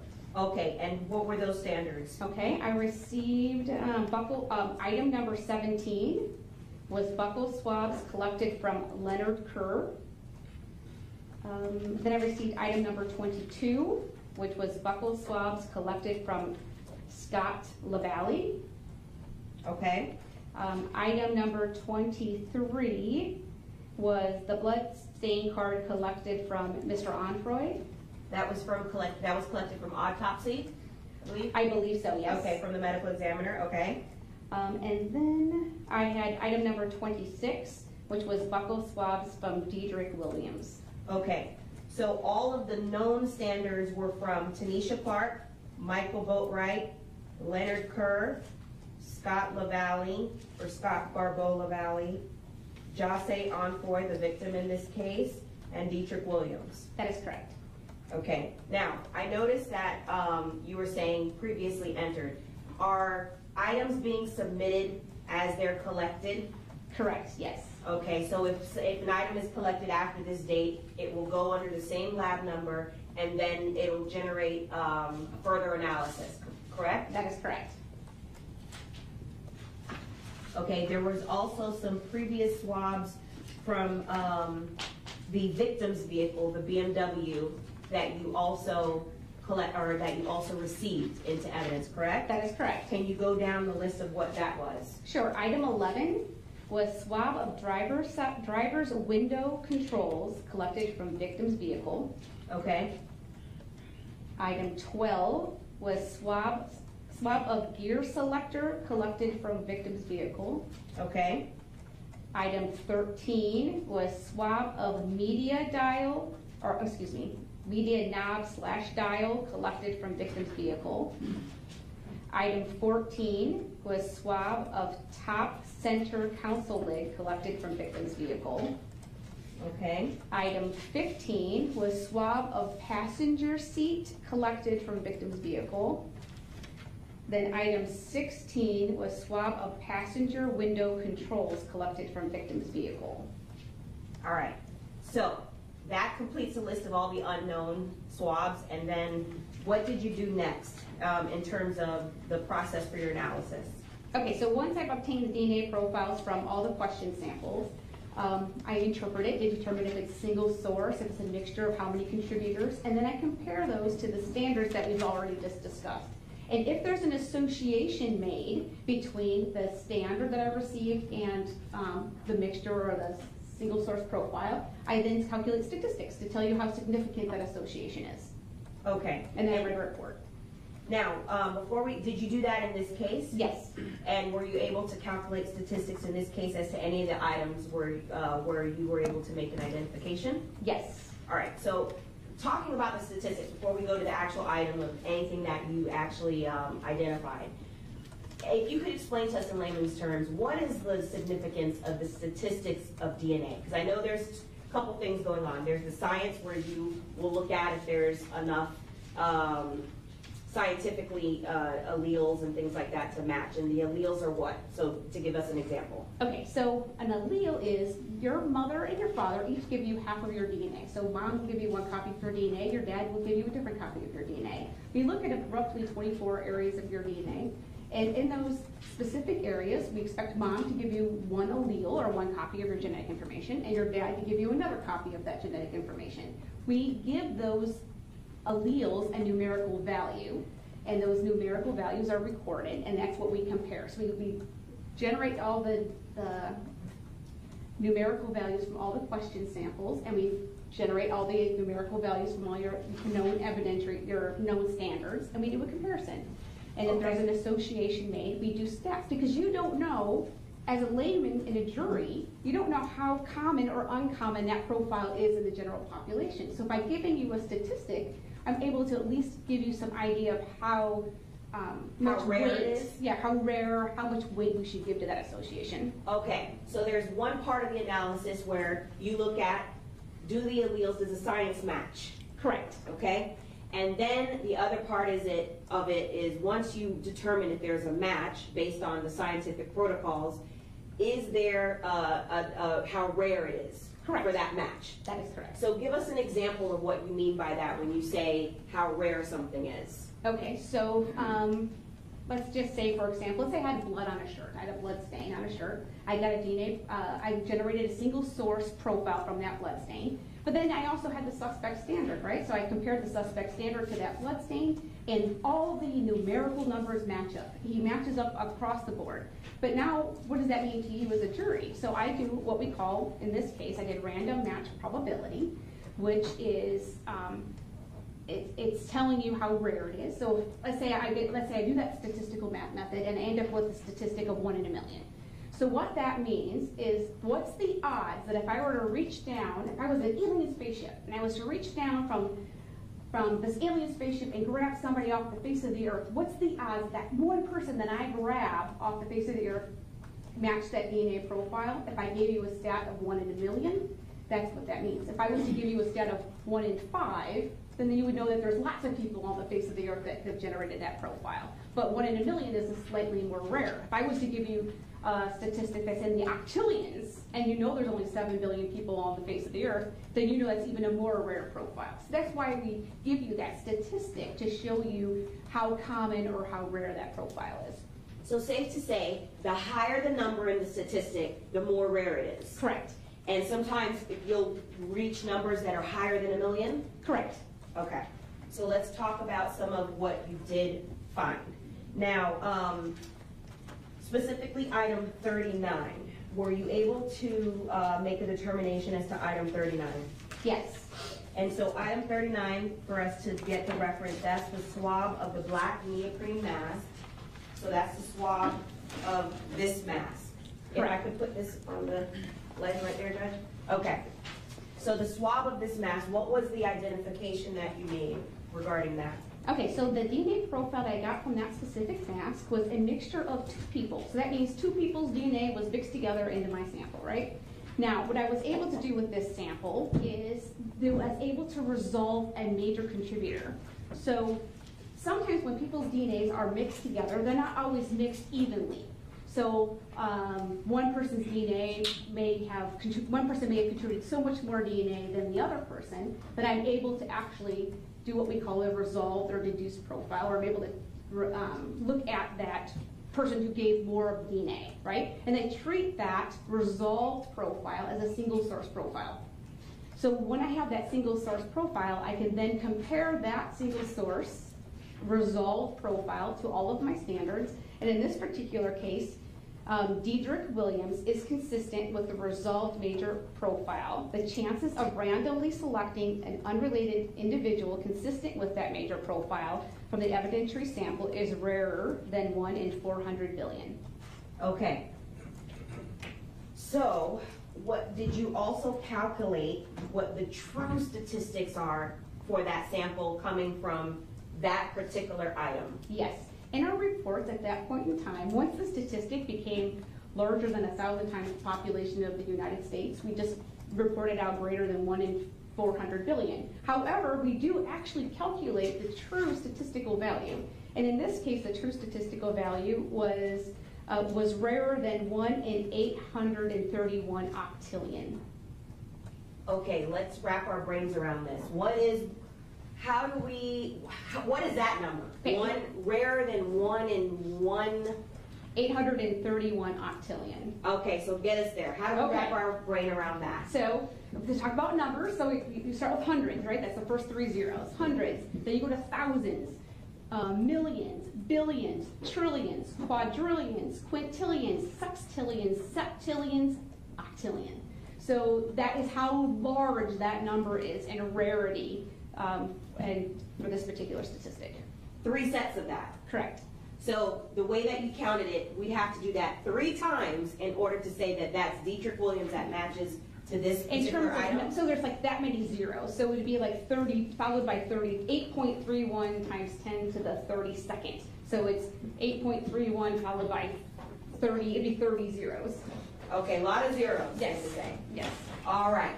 How about item number 40? Were you able to make a determination as to item number 40, which is a swab of states 44? Okay, so in this particular sample, I obtained a DNA profile from a single individual. So I didn't have to look at a mixture and resolve out a major profile. It was a single source individual person. And in this case, they were consistent with Michael Boatwright. And the chances of randomly selecting an unrelated individual consistent with the evidentiary sample is rarer than 1 in 400 billion. Again, the same thing. We capped it at 1 in 400 billion for reporting purposes. Did you calculate the true statistics as to this item? I did. And what are the true statistics as to the item matching to states 44? It's 929 non-million. I don't think I've ever heard of that number before. Get us there. How can we wrap our brain around that? Okay, so again, hundreds, thousands, millions, billions, trillions, quadrillions, quintillions, sextillions, septillions, octillion, 9 million. So it's, in this case, it's like 9.29 times 10 to the, I believe, like the 34th. So it'd be 9.29 followed by, or 929 followed by 32 zeros. How many sets of that? So it's just, it's the same, it's 32 zeros, so. 32 zeros. And so this particular item matched to Michael Boatwright with that many zeros behind the number. Correct. I want to make sure I'm stating the correct number of zeros, but it's in the high 30s for both octillion and, or it's in the 30s for both octillion value and for non-million. All right. And for reference, I know you didn't collect it, but these 2 items were collected in the trunk. Objection to hearsay. With other items that were collected in evidence. I know you didn't collect it, but they were collected in the Cadillac with other items in evidence like the Objection, 22 counsel caliber. testifying. Overruled. Okay, so those were the 2 things that you were able to identify. There were other things that either there were no results or inconclusive from your reporting on July 17, 2018, right? That's correct. Let's talk about that. What are some of the reasons why you would have an inconclusive determination as to an item submitted to the lab? Okay, so a couple things. We have what's called inconclusive if I've obtained a DNA profile, but it's so minor, so what we call low. I can't. There's just nothing I can do with it. There's no statistics that I can do. There's no. It's really, I can't compare standards to it. Sometimes it's also the opposite, where I have so much complex information that it's too much to do anything with. So we have two ends. One, it's very low and uninterpretable, or I have so much information. If it's a mixture of 5 or more people, I have no way of interpreting a mixture of 5 or more people. Okay, and so one of the things then, asking regarding your expertise, you're familiar, and in your experience, you've dealt with swabs from a particular victim that was involved in a violent event. Yes. Murder, homicide. Yes. Okay, and have you ever dealt with swabs collected after a victim has been subjected to surgery? Yes, we've had that. Okay, and for example, in your lab, what are some of the quality controls, some of the chemicals that are used to clean, for example, your lab? Like in general? Yes. Okay, so before we do any casework in our laboratories, like if I was going to start this brand new case clean, I would clean with 70% ethanol. I would clean with 10% bleach. Actually, the other way around, I do the bleach first, then the ethanol. Everything's with clean face mask, clean gloves. I wear a lab coat. We lay out clean paper. They go into brand new labeled tubes. I label as I go. I don't keep a pile of tubes ready to go. I label them as I'm taking cuttings.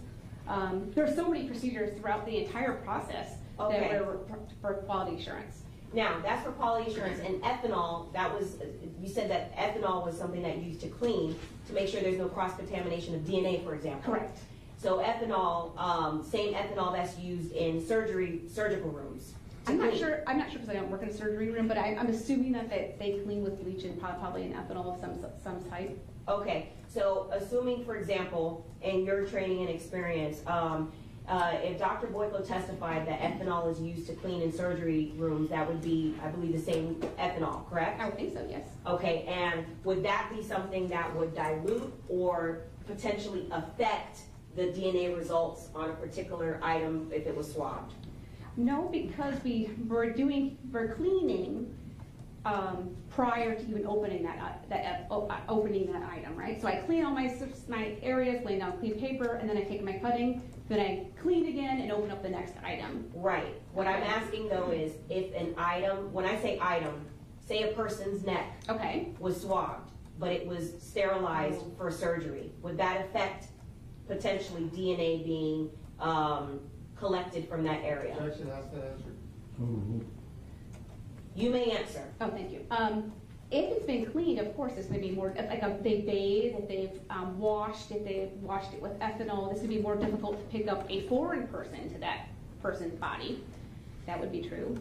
Okay, and you would, is in your experience and training, contact DNA, so for example, touching, right? Correct. Would that dissipate quicker, for example, as opposed to blood DNA? There's just a lot less of it, so if there was blood has higher concentration, so if that was to be left on the skin, and if it was just wiped off, it's possible I would still be able to get the DNA from that blood because it's so much more concentrated, versus a contact sample, which is a low level, lot less DNA, so it's more easily affected by washing or touching or abrading it in some way. So for example, in your experience, when I'm asking you about contact DNA, so someone or a suspect trying to grab something off of a victim, possibly touching the victim's skin, and then the victim then goes into surgery, would that affect potentially collection from that area? Objection, speculation. She's an expert here. I'll allow it. Go ahead. It's a little bit difficult. That's what we call activity level DNA. That's where, as a DNA analyst, I'm able to testify to what DNA I get from those samples, right? Right. But in terms of activity level, like how did that DNA get there? How was it removed? Those are all not something that's in my realm of expertise. You could only use your like what you've done in real life, like what my experience is in real life. But we don't testify to activity level. Activity, okay. And so would that be an explanation, for example, of the absence of DNA, for example? I would assume that bathing or wiping it with ethanol would be a way of removing it, but again, I can't testify to how DNA got to something or how it was removed. Correct. All right. Now, what are some of the items that you did not, you were not able to report results on? Okay. We're still talking about the July 17th reporting. Sure. Okay, so let's talk, for example,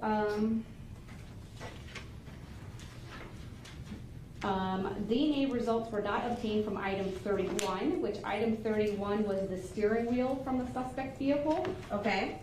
The DNA results from item 32 were inconclusive. What does that mean? Inconclusive, in this particular case, I used the wording inconclusive for comparisons due to insufficient data. It means that I may have seen a peak or two, but it's not enough to do any kind of comparisons with. It was really low-level data. It didn't reach our requirement to be able to do any kind of interpretation. So there are scientific protocols, not only for your field, nationally, but also internationally, of a certain level or certain standard that you have to meet in order to be able to.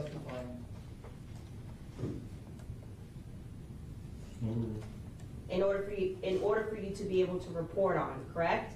Yes, there is. We have standards within our laboratory that need to be met before we can report on those. Okay, and if those standards are not met, then are you able to make any determination as to the sample? No. Once we've determined it, we have an option once we're as an analyst, when we're interpreting a sample, is there enough information for interpretation? If there is, we go ahead and do the comparisons to the standards. If we determine that sample to be inconclusive, meaning there's not enough data there, then we can do nothing with it. We can't do stats, we can't do interpretation, we can't do comparison to standards. Okay. And when you say insufficient data, meaning not enough DNA, is that another way of saying it? Correct. Okay, so it's too little DNA in order to do anything with. That's correct. All right. And so where, out of the unknowns that you received, what qualified under that category of it was inconclusive? Let's see. So for inconclusive, we had. Okay, so that's first one I gave you, which was item 31, was 32, I'm sorry, was inconclusive due to insufficient data. Okay, how about number 35? 35, 36, 37, and 38 were interpreted as mixtures, but they were too complex and too partial, meaning there's data there, but the alleles weren't called. I couldn't determine how many contributors were in that mixture. It was just too complex that I could not do anything with those samples. Okay, and scientifically there was nothing further that you could do, so that's why you had to report it that way. Correct. Okay, and how about the remainder of the samples, or was that all for the inconclusive? That's all for the inconclusive, I believe. Okay, and was there anything else that you couldn't report, for example, any results? Let's see. Oh, I did have a no results we talked about was item 31. Item 30, which was swab of the driver's window and door controls from the suspect's vehicle, I deferred to another report for later on. Okay, and so you were able to ultimately make a determination as to that, or not? Or at least I reported on it later, in a later report. All right, we'll get to that in a second. That was item 30? Item 30. Okay, and so the only conclusive matches that you were able to make, or identifications, I guess. Other than associations. Associations. Okay. Yes. And that's a term of art in your field, correct? Yes. All right. Were items 39 and 40. Correct.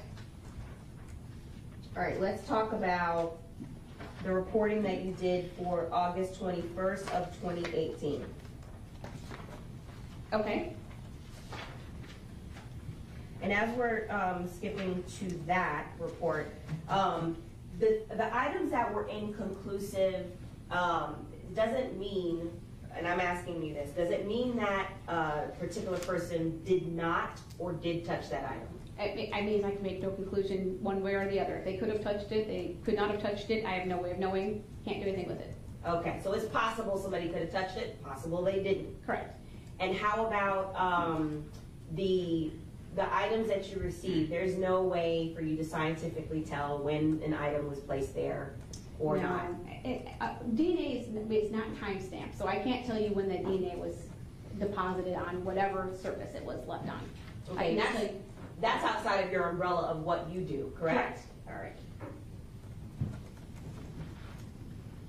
All right, let's talk about August 21st of 2018. Let's go over the unknowns that you received and the knowns that you received. Okay, in this particular report, the only thing I did differently was I received 2 new standards. I received item number 46, which was the buccal swabs from Robert Allen, and item 47, which was buccal swabs from Trayvon Newsom. Okay. So I compared those standards to the previous samples that were left unidentified.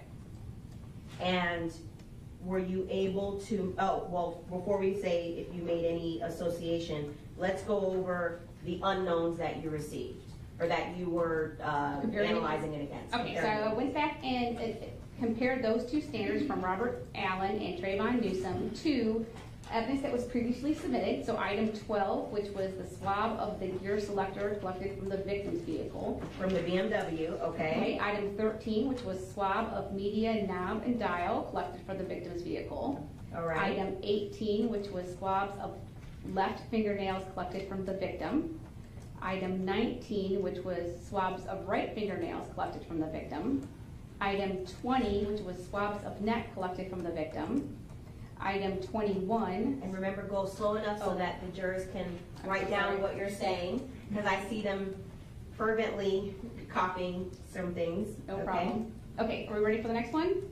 Okay. Okay, 21, which was swabs of a necklace collected from victim. Item 23, where I did use the standard from Mr. Onfroy. Which you previously had. Correct. Item 26, which was a standard from Dietrich Williams, which I previously had. Okay.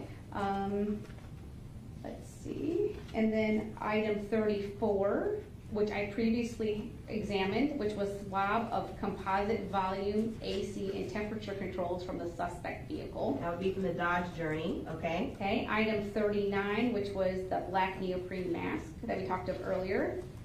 Okay. Item 40 was the swabs of the black cloth mask that we talked about earlier. And then I had a standard that I talked about earlier, item 41, which was from Tanisha Clark. Okay.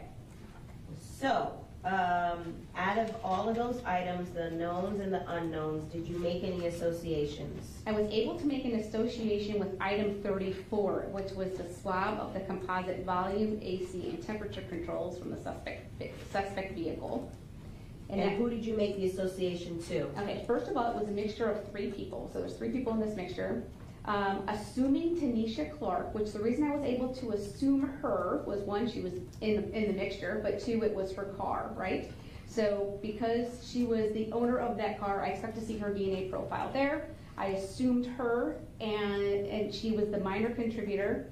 Then there was a foreign major contributor that was deduced, a foreign major. The foreign major was consistent with Robert Allen, and the chances of randomly selecting an unknown, unrelated individual consistent with that major profile is rarer than 1 in 400 billion.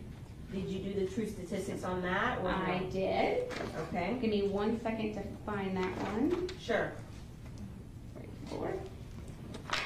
And while you're looking up, that's the Objection to the sidebar, please.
quintillions, sextillions, septillions. So it's 1.91 times 10 to the 6. 124. Followed by, so it's 1.91 followed by 22 zeros. Okay. Large number. As to Robert Allen touching the volume in AC knob in the Dodge Journey. That's correct. Were there any other categories that you weren't able to report out as to the unknowns? Speaking about the August 21st reporting. So I was able to exclude Robert Allen and Trayvon Newsome from the major profiles from items 18 and 39, which 18 was the left-hand fingernails collected from the victim, and 39 was the black neoprene mask. Robert Allen and Trayvon Newsome were also excluded from item 12, which was the swab of the gear selector from the victim's vehicle. From the BMW, okay. Item 13, which was the swab of the media knob/dial collected from the victim's vehicle. Item 19, which was swabs from the right-hand fingernails collected from the victim. Number 20, which was swabs of the neck collected from the victim. And item 21, which was swabs of the necklace collected from the victim. I also was able to exclude them as contributors to item 40. So I was able to exclude Robert Allen and Trayvon Newsome from item 40, which was swabs of the black cloth collected from the blue and red Jordan bag. Okay. And similar to when you were discussing your July reporting, reasons that contact DNA would not be on the victim could potentially include the victim went through surgery and had gone through was sanitized before surgery, right? That's not answered. Anything's possible. He was bathed, washed, had clothes, but again, like I can't really testify to activity level Because you don't know. I don't know. I don't know how DNA got there or didn't get there, or if it was there and washed away. I would have no way of knowing. All I'm asking is if it's possible. Don't know. I don't know. Okay.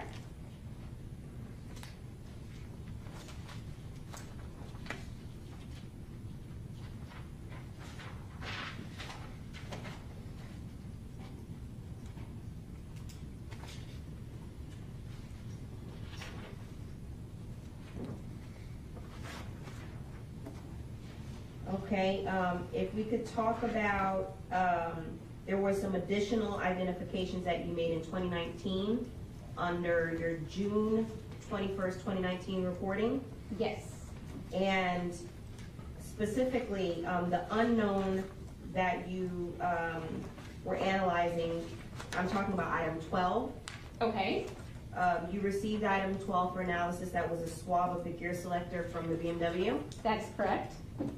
What were some of the known samples that you received that you hadn't already received before? The only one I believe that we have not yet talked about was Genesis Sanchez. Okay, the victim's girlfriend, Genesis Sanchez? Yes. I received her profile back in, let me see.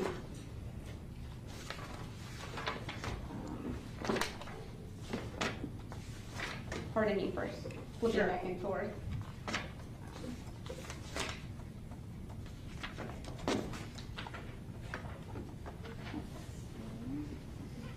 On report dated 7/30/2018, I received a standard from Genesis Sanchez. That was item number 45. She's the only one left that we had not discussed.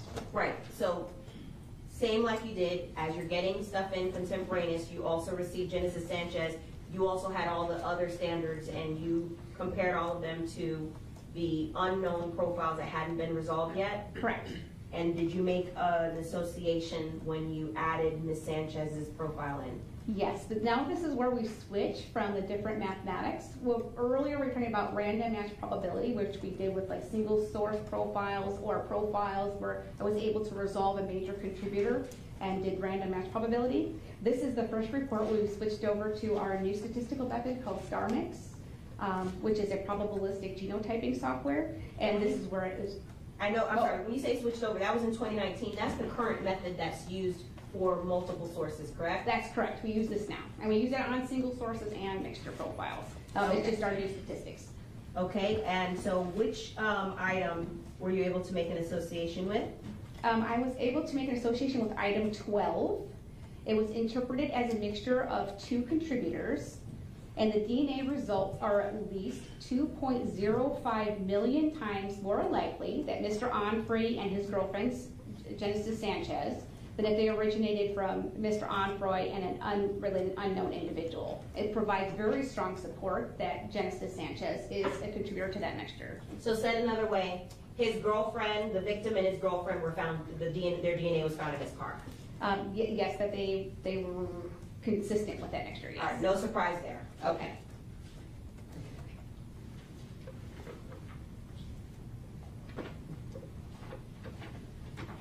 Now there were some other mixtures, and without confusing the matter, there were other mixtures that were found.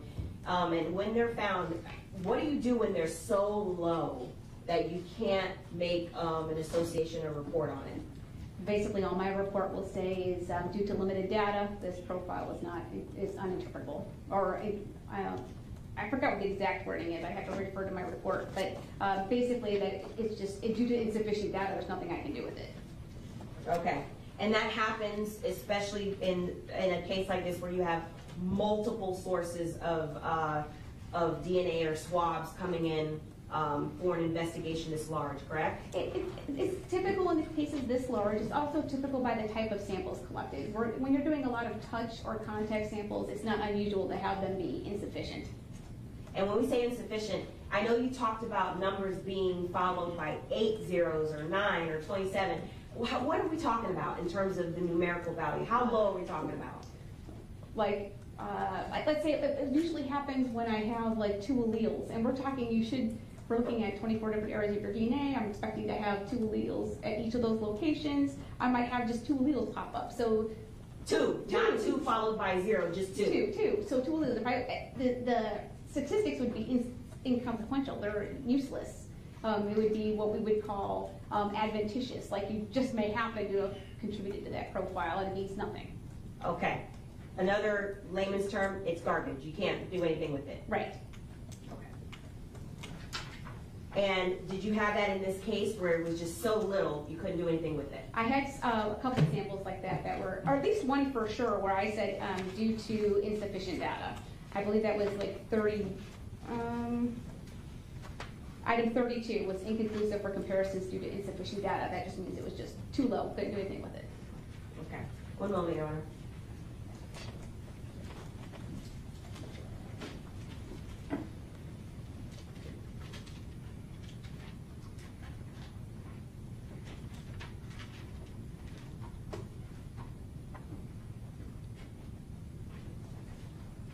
Couple more questions. You've been trained on statistical data, calculating statistical data? Yes. Okay, and so that's something that in addition to your biology major, as part of your training and experience, the numbers that you calculated and testified to today, how are you able to make those determinations? Okay, so we undergo statistical training. So once we switched from random match probability, random match probability has been in existence for years. I even learned random match probability while I was working for the Indiana State Police. It did not change when it came to Broward Sheriff's Office. Once we switched over from the probabilistic genotyping, which is the star mix statistical method, we underwent tons of training, multiple 40-hour classes, at least one 40-hour class. We had Dr. Buckleton come to our laboratory and do additional training. We've gone annually. We have annual training on star mix. So it's just a continuing development of training for that product. Okay, so you're well versed in that. Mm-hmm. And when items are being submitted to the lab for DNA testing, as a DNA analyst, are you trained to be able to know what types of items that are swabbed could have a better chance of getting a DNA profile versus others? It's hard to say. Sometimes you're surprised. You'll get like a swab that seems to be a contact sample and you get tons of DNA. And then other times you'll get a contact sample and then that you would have expected to have DNA and it doesn't. So you really have no way of knowing just by looking at the swab or the item description of knowing how much DNA is going to be in that sample until we actually do it. Okay. When you mentioned a phrase about too complex, what does that mean? Okay, so there are a couple samples that we had to drop because they were too complex, which means what I was seeing was multiple peaks, but they were below our threshold. So we have, so our alleles, in order for them to be called, the DNA looks like an electrophoregram, a series of peaks and valleys. Those peaks must have to reach a minimum threshold for us to even detect them, right? So I would have a couple peaks that came up over that analytical threshold, but then I'd see several peaks that were under it. Maybe in one location I saw like 7 peaks, and another location I saw 5 peaks. It was just too complex. I couldn't make heads or tails of it. There wasn't enough call from any one individual. There's just too much data. Sometimes I had to do it as well because our laboratory is only able to look at mixtures up to 4 contributors. So when there's more than 4 people in a mixture, it looks like a jumbled mess, and we can't really do much with it at this point in time. So something like a rental car where multiple people could have handled it, and there's potential for more than 4.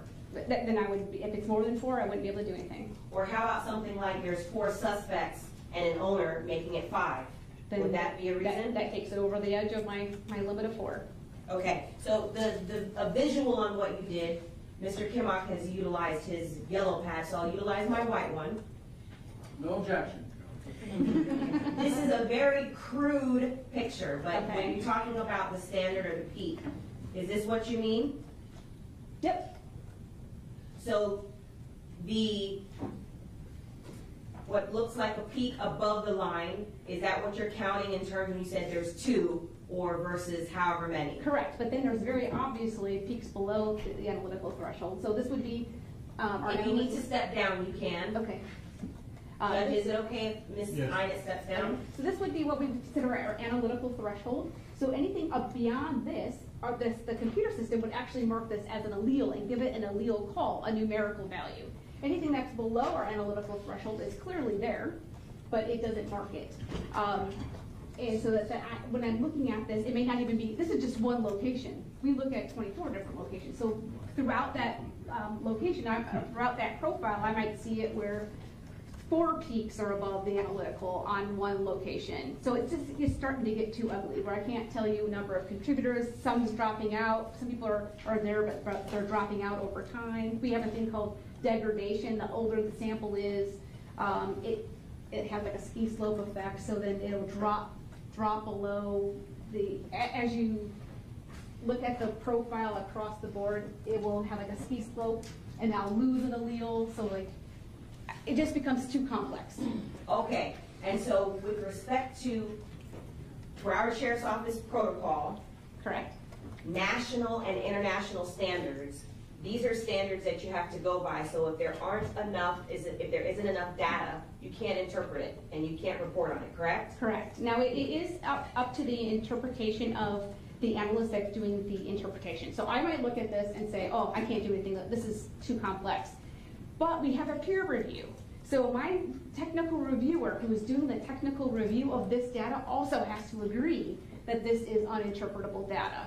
So and then we have that administrative reviewer. They also have to agree that this is uninterpretable. Okay, so after it goes through those 3 tiers of review and analysis, that's why you're able to report on something or determine that it's inconclusive or that there's insufficient data. That's correct? That's correct.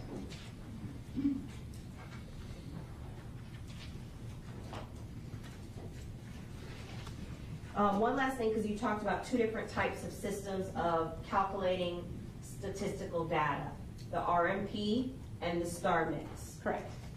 The fact that the star mix is one of the newer methods used to calculate the statistical data, does that mean that RMP is bad and the new way is good? No. Okay. So let's think of it, is anybody my age? I'm almost 50.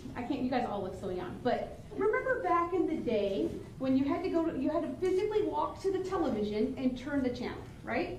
It was still an effective method. You still turned the channel. You were still able to put on what you wanted. But as technology has evolved, I can now sit on my couch and use my remote.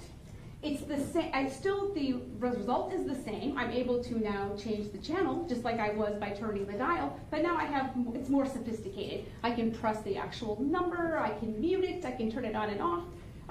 It's just a more sophisticated method of doing the same type of mathematics. We're able to I just lost my train of thought, I'm so sorry. Like compute the data? Yeah, so it uses more, that's what I'm trying to say, it uses more of the data. So when we used RMP, it only considered, you know how she had those peak heights? It only considered the alleles, what the number that was actually called. This new star mix uses all of the data, degradation index, your amplification, your peak height ratios, it uses your... Here's my artwork again. Yes, do you mind if I stand? Judge? Please. Okay, so StarMix is fascinating now because now it uses all of this data. Prior to StarMix, we would only use any allele that was called. Well, StarMix still uses alleles that are called, but let's just say it would just, let's say it gave it the number 15 and it gave this number 18, so 15 and 18. For that RMP stat, it would just use that number. It would just use what's the frequency of item 15 times the frequency of item 18. Now with StarMix, it considers everything. It considers how tall the peaks are. It considers amplification efficiency. It considers degradation. Now I talked about earlier, like if the DNA starts to break down, you'll start to see a ski slope kind of format. It actually considers degradation. So it's just a more sophisticated way of doing statistics. No further questions. Thank you, Your Honor.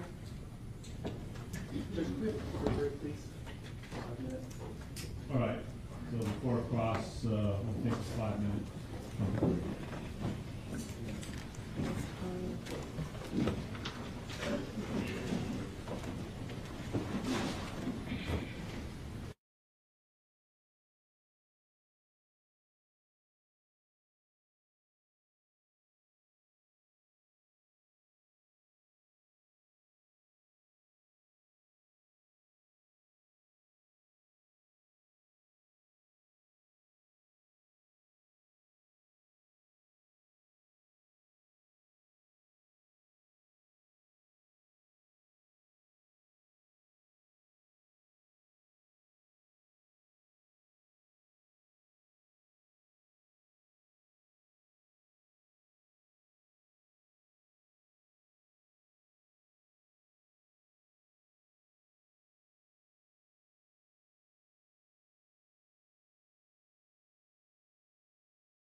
That Crime Stoppers material where these clients were in fact, information was given about them.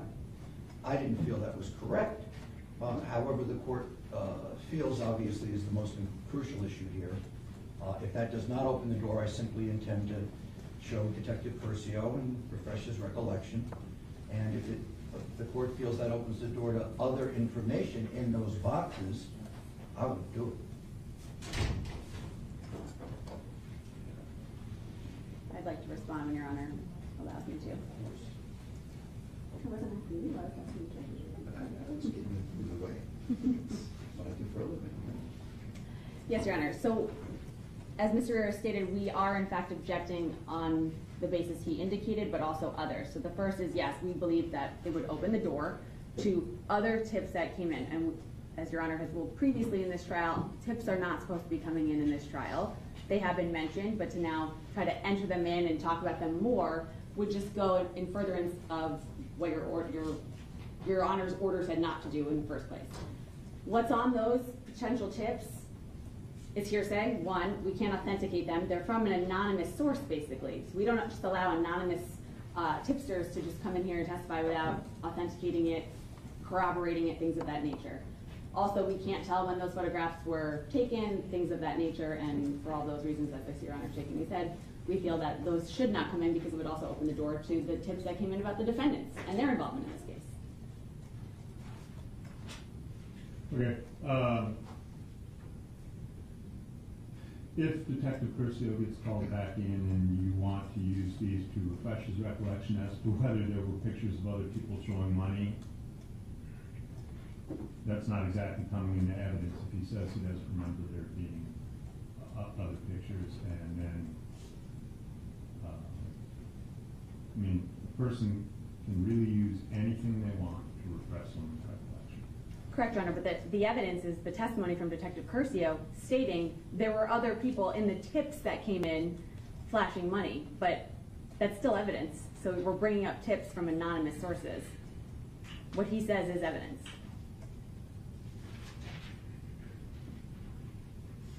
I think he's already discussed, though, that there were 1,500 or more. It's close to 5,000. 5,000, whatever. He testified that there were tons of things that came in. I don't know that it's harmful to say some of them included pictures of people flashing money. And his testimony was, I think he didn't recall any specifically, but he didn't doubt that they might be there. So Correct. To that effect. Absolutely, and I actually told him, I said, if I showed them to you, would it refresh your recollection? He said yes. I said, maybe I will. So, Your Honor, then I would ask that we be allowed to ask, were there also tips regarding the defendants in there? Because that's within the same line of questioning. Might exceed the scope, I think. Well, it would be our scope first because we're going first, so. Well, I mean, I'm giving you the opportunity, you know, whatever the court rules, I have no problem either way. I don't think it's a big point. I just asked, I did something in front of the jury and I don't like to leave it hanging. I told them I would bring them in. I have. They're there. And, you know, my credibility is a little bit at stake, but I don't think that's a big problem. Whatever the court wants to rule. If this opens the door to all that, then I think we're getting, the difficulty is that I think we are getting into somewhat of a collateral matter. There was some testimony that there were 5,000 things, that most of it was nothing. And where Jake came in, in all honesty. And this just highlights the fact that there was more things of nothing there. So I think consistent with the evidentiary rule that says when a witness gives an answer on a collateral matter, you're kind of stuck with it. There's no, this isn't really impeaching. I understand what you're saying, but it's in some ways is asking them, well, would these be some of the things, but it leads nowhere because they're of no evidentiary value because, again, they're just anonymous photos with no context, and whether they came from a tip line or if I go on to Instagram right now and in the little you'll see thing and type in the search bar flashing money, millions of images will come up Absolutely. that are not related to this case either. Absolutely. So I think we best not go there as it would be misleading, confusing, and turning away from the issues at trial. But if you'd like them marked as appellate exhibits, I can do that. Let's do that, Judge, and I'll Okay. accept your ruling and respectfully object for the record. Thank you. So we can, actually, these were ID'd different, but I'll make them one composite appellate That's exhibit fine. of the defense exhibits that were rejected. Thank you, Judge. Judge, we have this Bori will join and join his objection. So, and Mr. D also is joining? Yes. All right. Also, thank you. When you stood up and asked for the restroom break, I thought you were just standing up saying no questions. No, No? Yellow pad? no, yeah, we got OJ to come back. All right, are we ready to get underway? Stage ready, Judge. Bring them up. Good drawing. Very pretty. No, never mind that way. I just. And the peaks are more pointy, not as rounded. Exactly. But I wasn't going to correct her. She's on the dog every picture. I was like, what are you No, drawing? I mean, like, it's not perfect. Well, it is perfect in my eyes. Rude. Yeah, fine. Rude.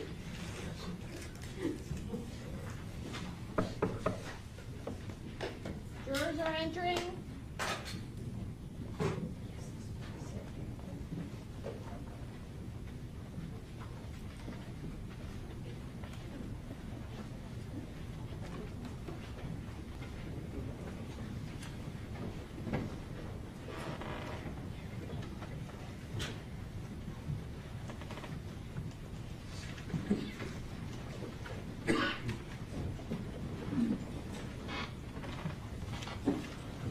Parties may be seated. Court will come to order. Parties and parties, the jurors are present. Ladies and gentlemen, welcome back. This is still on the stand. You're under oath, cross-examined. Yes, thank you, Judge.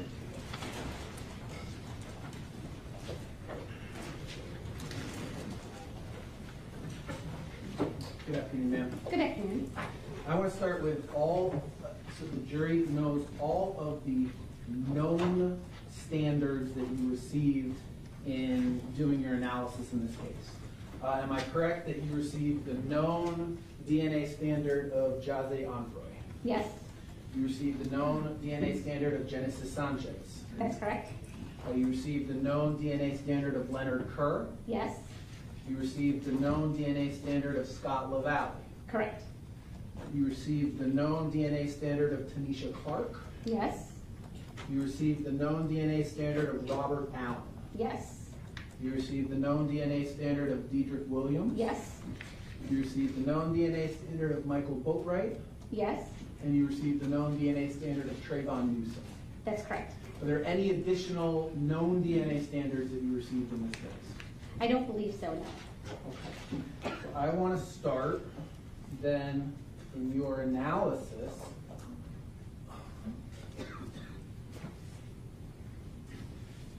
I want to start by talking about, let's start with J01. Am I correct that you received a swabs that were labeled by the crime scene detective as J01? Correct. That is my item number 18. Okay. Perfect. So I'm going to go ahead and get 18. And am I correct that J01, item number 18, was 2 swabs from the left fingernails of the victim? Let me double check to make sure it was 2 swabs. I would have that in my case description, item description. 18.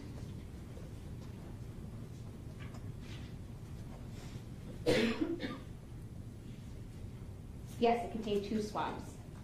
And 2 swabs of the left fingernails of the victim, correct? That's correct. I'm just going to add victim.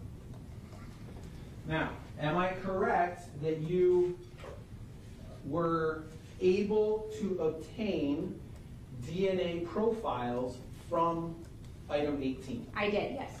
And am I correct that the profile that you received was a mixture from 2 separate contributors? That is correct.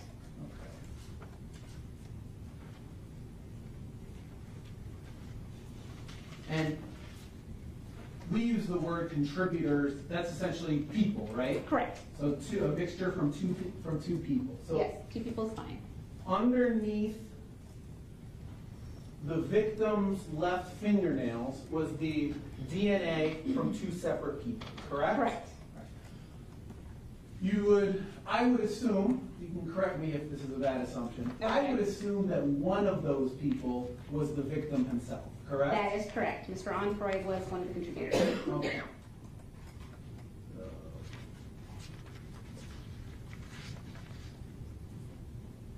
Now, the second contributor, let's talk about that. Okay. Am I correct that that on, let me get the date here, as part of your July 17th report, you compared the known DNA of Michael Boatwright to the mixture of sample 18? One more time, what was the report date? July 17th. July 17th. Okay, so I compared item 18. Okay, so I compared Mr. Boatwright and Tanisha Clark to the major profile. The minor profile was insufficient for further comparison. So although I'm able to say that that profile from that fingernail it had 2 people, the second person was so minor that I could do nothing with it. So any subsequent standards that I received, I could only compare to that major profile. I could not compare it to the minor contributor. And am I correct that Michael Boatwright was excluded as a contributor? He was excluded as a contributor to the major profile. Okay. Yes. And am I correct that on August 21st, you compared, as part of your report on August 21st, you compared the known DNA sample of Trayvon Newsom to the mixture in item 18? And Trayvon Newsom was excluded as a contributor to the major profile from item 18. Okay, so both Michael Boatwright and Trayvon Newsom were excluded from the major profile of item 18, correct? That is correct. Okay. So we'll go.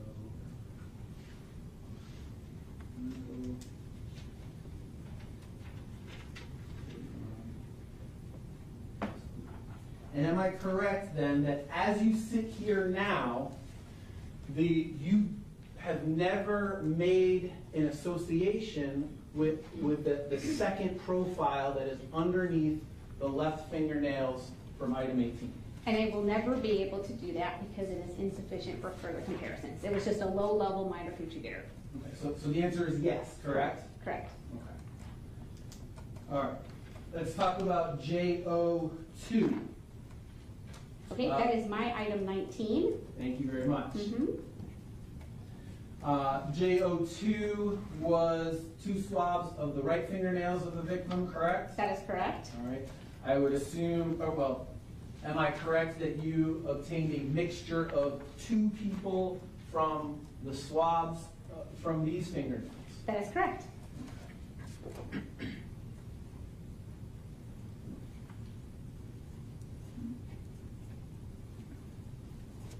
And JO3, what is the number, what is your lab number for JO3? Is item number 20. And it was swabs of the neck collected from the victim. And that's what we have here, swabs of neck of the victim. And am I correct that JO3, swabs of neck from the victim, also contained a mixture of 2 people? That is correct.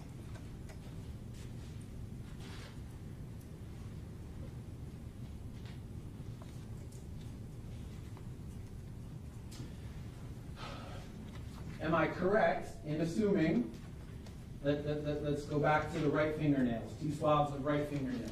Okay, my item 19. Your item 19.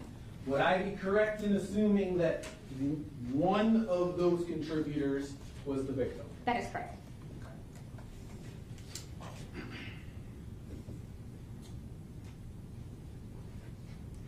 On July 17th, am I correct that you compared item 19 with the known DNA of Michael Boatwright? I did. And am I correct that he was excluded as a contributor? He was excluded. Am I correct that on August 21st of 2018, you compared item 19, swabs from the right fingernails, to a Trayvon Newsom? I did. And am I correct that he was also excluded as a contributor? He was excluded. Referring now to item 20, J03. Am I correct in assuming that the victim, Jase Onfroy, is one of the contributors of the DNA from his own neck? He was. And am I correct that on July 17th of 2018, you compared that mixture to the known DNA of Michael Boatwright? I did. And am I correct that he was excluded as a contributor to item 20? Yes, he was excluded. Am I correct that on August 21st, you compared, or you compared the known DNA of Trayvon Newsom to item 20? I did. And am I correct that Trayvon Newsom was excluded as a contributor to that mixture? You are correct. He was excluded.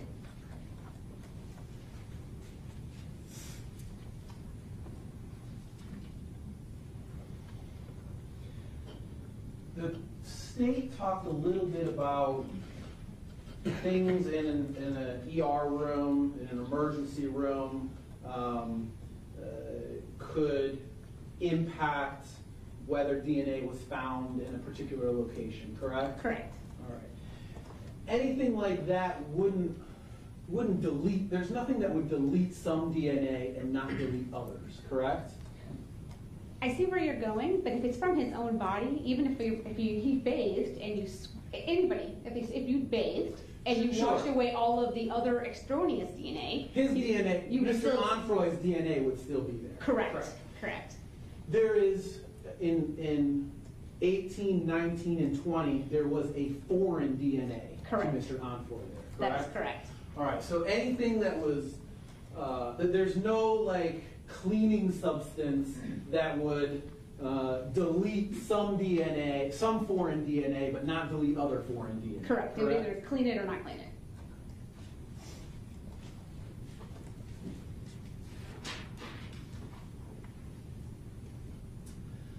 Am I correct that you received a item J08A identified as 2 swabs of necklace in this case? Yes, that is my item number 21.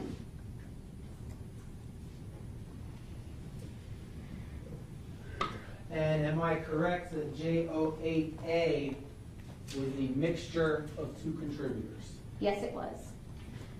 Would I be correct in assuming that one of those contributors was the victim, Jase Onfroy? That is correct. On July 17th, am I correct that you compared the known DNA standard of Michael Boatwright to item 21, swabs of necklace? I did. And am I correct that you excluded Michael Boatwright from item 21? I did, yes. Am I correct that in August, should have the date memorized by now, August 21st of 2018, you compared the known DNA standard of Trayvon Newsom to that mixture of 2 people? I did. And am I correct that you excluded Trayvon Newsom from being a contributor to item 21? Yes, Trayvon Newsom was excluded. So again, item 21, mixture of two people, Michael Boatwright and Trayvon Newsom were excluded from that. That is correct.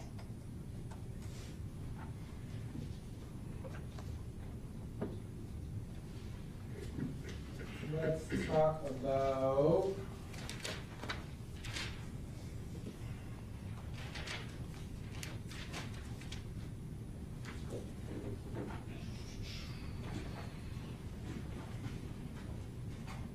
the mask.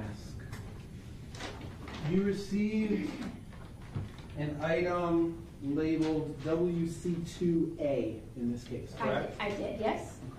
WC2A was swabs from a black neoprene mask. Yes, my item 39. And am I correct that you identified that as a mixture originating from two contributors? That is correct.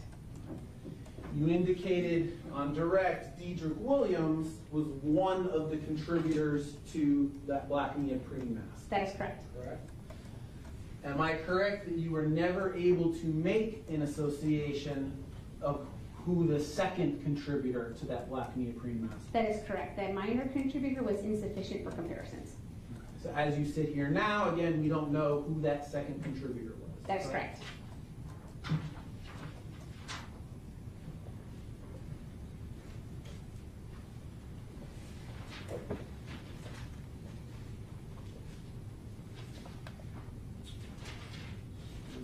I want to talk about, you received an item labeled DNA 8 in this case, correct? Yes, that's item 34. All right. And that was the volume and AC and temperature controls from suspect vehicle? That's correct. Correct?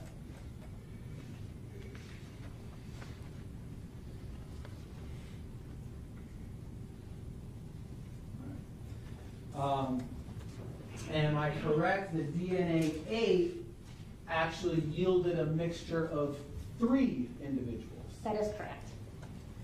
You determined that Robert Allen was one of the contributors of that mixture, correct? Let me double check.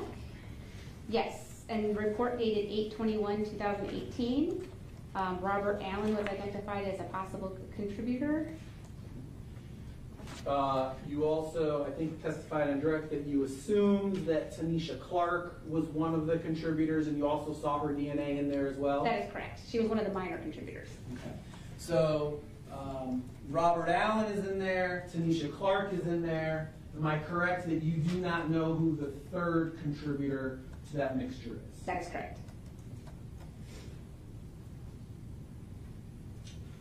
Let's talk about DNA 7, gear selector from the suspect vehicle. Did you obtain a sample identified as DNA 7? Yes, that was my item number 33. And am I correct that that DNA 7, item 33, the gear selector, you identified as a mixture from 2 individuals? I did, yes. And you determined that Tanisha Clark, the owner of the vehicle, was one of the contributors to DNA 7? That's correct. Am I correct that you were not able to make an association as to who the second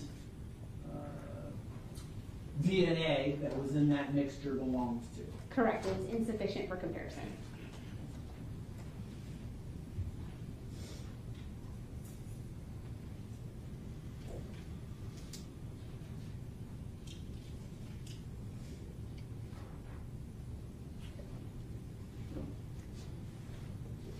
Now I want to talk about some of the items in which you received which you indicated you received inconclusive results.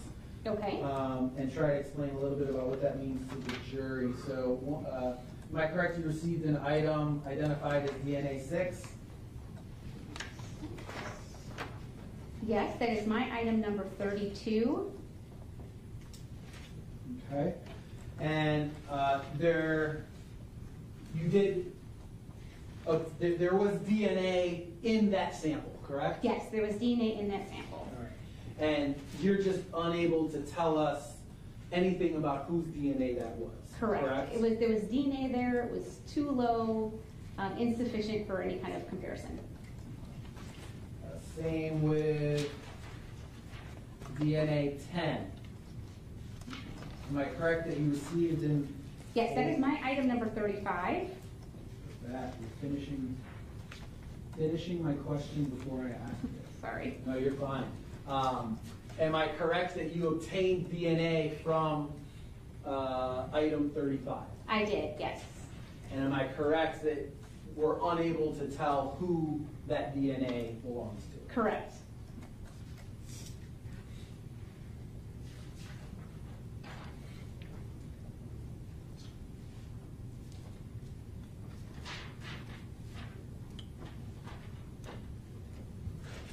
Am I correct that you obtained a sample labeled DNA 16 in this case? Yes, that's my item number 36. And that was labeled as seat controls, rear passenger side seat, correct? I have rear passenger seat suspect vehicle. Okay, I'm sorry, rear passenger seat? It just says swab of seat controls, rear passenger seat suspect vehicle. Okay, thank you. Mm-hmm. Am I correct that you obtained, that there was DNA in that sample, correct? That is correct. In fact, there's a mixture of DNA in that sample, That's correct? correct. But you're unable to tell us anything about whose DNA that belongs. That is correct. It was inconclusive. Am I correct you received an item labeled DNA 17? Yes, that's my item number 37.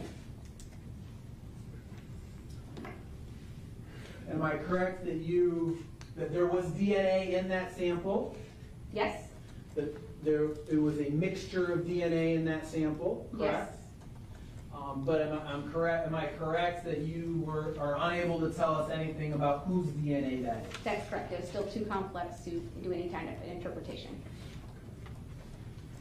Let's look at DNA 19. Am I correct? You obtained or you received an item in this case labeled DNA 19. Yes, that's my item number 38.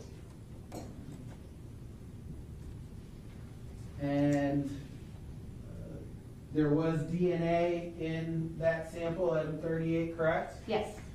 It was a mixture of DNA, correct? Yes, correct.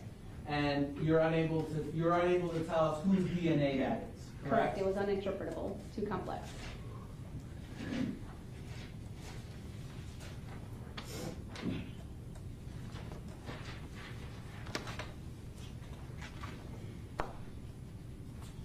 Did you ever receive an item labeled MEO7? Yes. As my item number 24. And that was identified as right fingernail clippings, correct? Correct. You didn't do anything with that, I correct? did not examine it because we already had swabs from those same fingernails. Got it. The swabs you would just swab the clippings anyway, right? Exactly, and they were already done, so the best option for the best results were the first swabs. Same with MEO8, left fingernail clippings. Correct. What's your item number there? Item 25. And you didn't do anything with those fingernail clippings, I correct? did not, because again, I already had the swabs.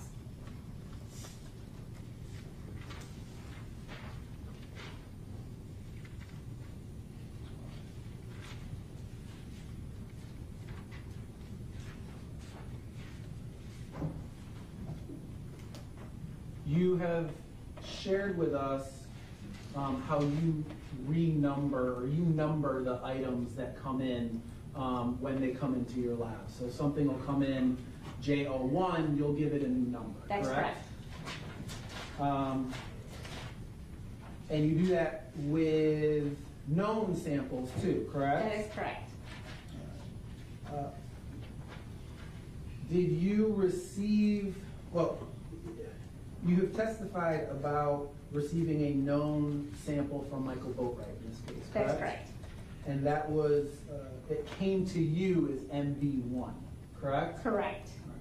What number did you give MB1 when you received it? Item 42. And item 42 is what you end up making an association with the black cloth mask, correct? That's correct. Can you tell the jury, please, what item number 47 was? 47 was the buckle swabs from Trayvon Newsom. So, Michael Boatwright, 42, Trayvon Newsom, 47. Correct. Correct? Am I correct that in one of your reports in August of 2018, you mislabeled Trayvon Newsom as being item 42? That is correct. I made a typographical error. You made that error twice in that same report, correct? Correct. I was consistent in my error. Okay. And this report went through the normal peer review process, correct? Correct. Okay. It was missed by the peer review process as well, correct? That's correct. And you identified that identification of Trayvon Newsom as item 42. That report, I guess, stayed that way until you wrote a new report the following year, correct? Correct. It was about 9 months later, correct? I believe so. It went from August to, I didn't rewrite the amended report until June of 2019. All right. So in August of 2018, item 42, you identified as belonging to Trayvon Newsom. In June of 2019, you wrote a new report amending that, correct? Amending the item number. The name was still the same. It was still Trayvon Newsom, but I erroneously used the number 42 instead of 47.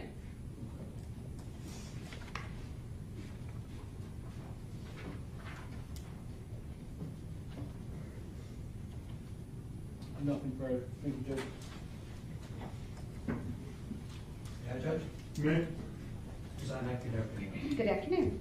I'm not going to re-ask questions related to Trayvon Newsom. You've also testified about that already, so the jury's heard. But let me give you a hypothetical. Okay. I'm sitting here with Mr. Newsom. He's on trial. Tells me he's very nervous and his neck is really tight.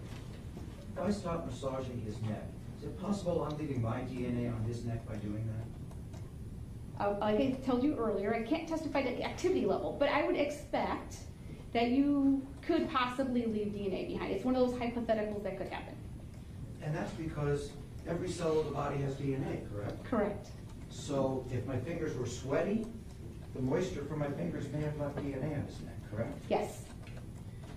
Epithelial cells, what are those? Can you explain that? Those are your skin cells that are all over your body. They're in internal organs or in external organs or hands.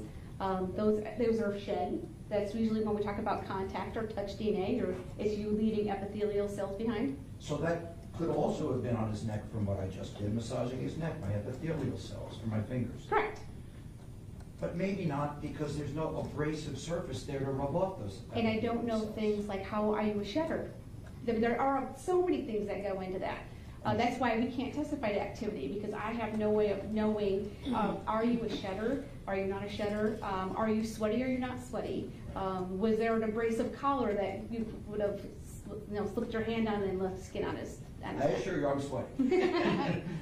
But I don't know. I don't know. Gotcha.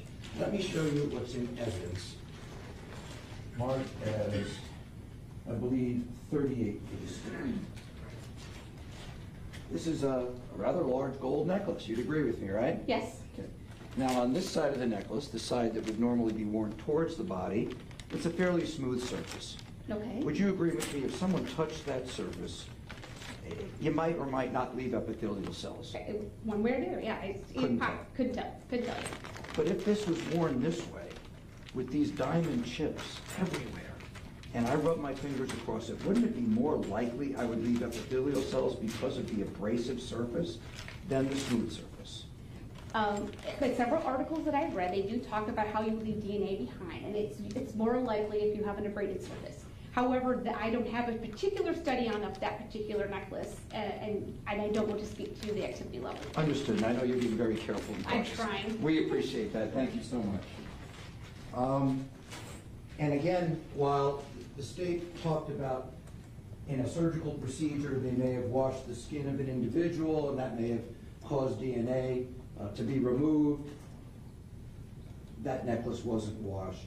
If it was touched in abrasive fashion, in a rough fashion, it's likely epithelial cells at the very least would have been left behind, isn't it? If it was not cleaned, again, these are all such hypotheticals. I'm sorry, I'm using evidence from other parts of the trial. Yes, I'm very skeptical about talking about activity level. There aren't enough studies, but if it has not been washed, I expect the DNA to be there, regardless of who touched it, who didn't touch it. If it was worn, I expect the person who wore it to be on there. Sure. And in terms of contact, it depends on persistence, how long that person touched it, how aggressively they touched it. There's so many things that I cannot testify to that. Thank you very much. You're welcome.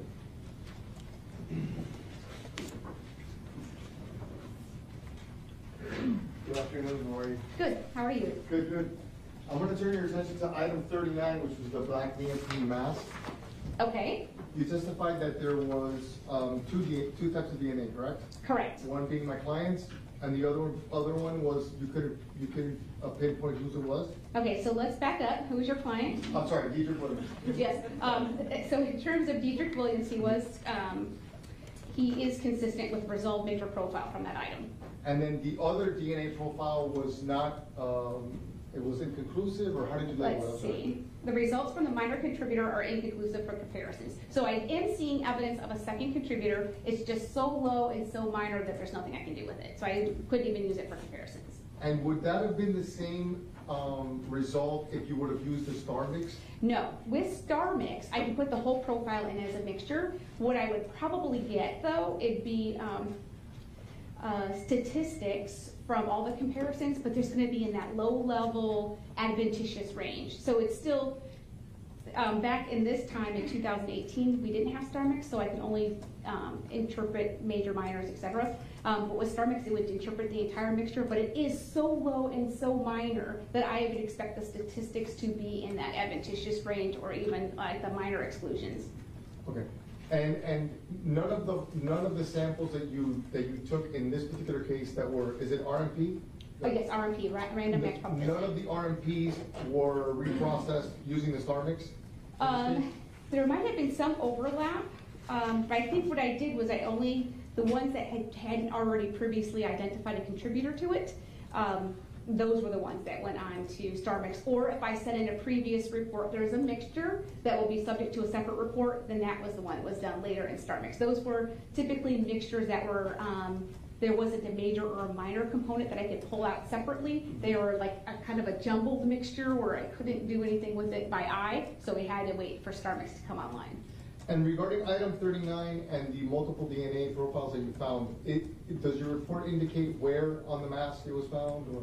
No, you'd have to talk to the person that collected it. All I received was a swab. I understand. Mm-hmm. Would you agree with me that a face mask is something that has high level of DNA saturation?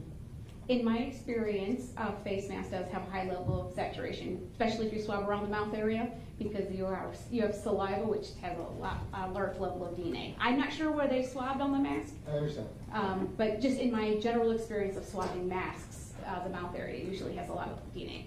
And would you further agree that if it did have a high saturation of DNA, that would last longer statistically? No, it's hard to say because here in South Florida, we have high heat, high humidity. I'm not sure how that mask was stored. I'm not sure when it was collected. DNA does get destroyed over time, especially in Florida. Heat, humidity, sunlight. So I can't really speak to that because I do not know how it was stored. Okay. And back to the RMP versus Star Mix. Okay. Is it safe to say that Star Mix is and I understand your example where you talked about going up and turning on the TV, et cetera. But can we agree that Star Mix is a more precise way of analyzing DNA? Okay, it doesn't analyze DNA at all. I'm sorry. It just adds statistics, right? So Right. it does an interpretation. So it'll take a mixture and it uses all of the data in terms of amplification efficiencies, degradation, peak height ratios, peak heights themselves, and it uses more of the data. So I think that's what you're trying to get to, Right. is a more comprehensive way of calculating statistics versus RMP. Now, RMP for a single source versus Star Mix for a single source, those statistics should be the same. The likelihood ratio on a single source and Star Mix should be the same as the odds in the RMP. It differs when you're talking about mixtures and partials. Right. And item 39, with the black neoprene mask, was not a single source. It was not a single source. It was a mixture with a major profile. So, and being a mixture, if you would have used the Star Mix, it would have maybe shed a little bit more light on the minor. I probably would have shed a little bit more light on the minor. The major would have stayed the same. It probably would have gotten around the same statistical value. But the minor contributors, I may have been able to advantageously include some of the other standards. And when you spoke about heat and humidity, that affects both minor and major contributors? Correct. Okay, thank you. No further questions. Redirect? No, Your Honor. Thank you. You are excused.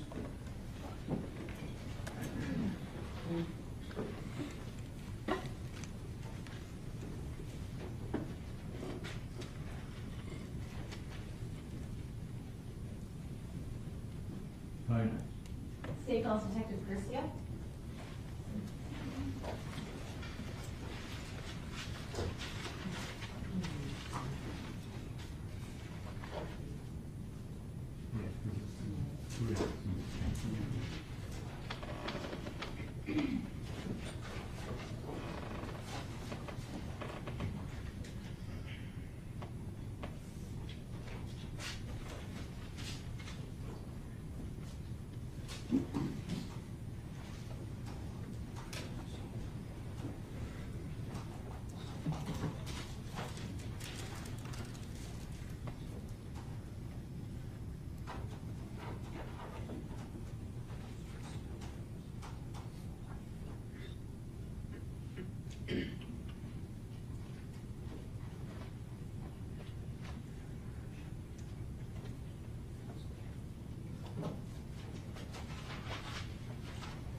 Sir?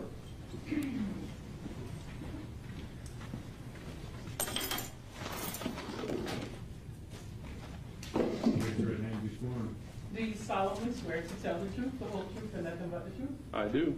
Thank you. You may be seated. Thank you, ma'am. Please state your full name and spell your first and last name for the record. John William Joseph Curcio, C-U-R-C-I-O. And for the record purposes, you're the same Detective Curcio that's previously testified. Yes, sir. You may. Thank you, Your Honor. Good afternoon, Detective. Ma'am? Well, we meet again, so just briefly reintroduce yourself to the jurors here today. By name or by? By name and who you work for and what you do. Detective John Curcio. I'm working for the Broward Sheriff's Office currently as a homicide detective. I've been with them since 2009. Previous to that, from 1980 to 2009, I was a Fort Lauderdale police officer, and 13 of those years I was a homicide detective. All right. So previously when you testified, you were asked on direct examination a little bit about some of the cell site location records you received after sending search warrants to T-Mobile. Do you remember that? Yes, I do. Okay, and you were asked a little bit about the different locations you had looked at and received in those records. Do you recall that? Yes. So at this point, I want to go over those records that we now have in evidence, and it is state 71. All right, so I'm going to start with Diedrich Williams' cell phone records. Okay. So when you receive these records, I'm now pulling up the subscriber information that was previously testified to by the records custodian. Do you see that on your screen? Yes, I do. All right. Can you tell me, and you've reviewed records such as these before in your years of experience as a homicide detective, correct? Pretty much every day since these phone records have existed on other cases. Every case. So in this particular subscriber information, who is the subscriber name that we see? Nell Carter is the subscriber. Okay. And is there a similar name in this particular case? Yes. And who is that? Objection to hearsay. Calls for hearsay. You may answer. A witness by the name of Tennell Carter. Okay. And who is Tennell Carter associated with in this case? Originally when I met her, she gave me the last name of Williams. She's associated with Mr. Diedrich Williams. And do you recall the phone number that was associated with this particular search warrant? 954-867-8340.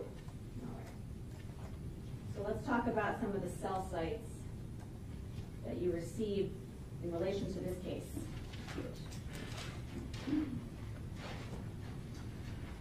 When you were investigating Mr. Williams in this particular investigation, do you recall looking at a cell site for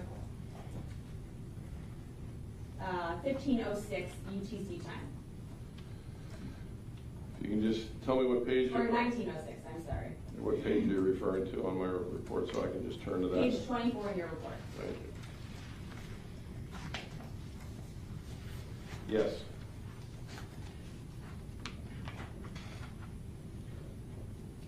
I'm scrolling down.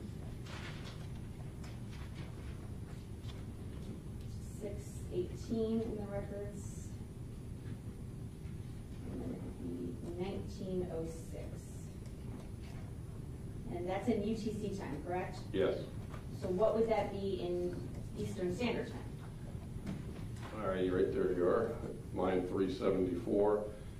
UTC is, again, as I testified to, that's the universal clock, which is out of England, so you have to subtract going back this way to America for the UTC to be adjusted to Eastern Standard Time. So that time would have been 1506 hours. And in non-military time, what is 1506 hours? 306. So 3:06 p.m. Yes. on July 18, 2018. Yes. All right.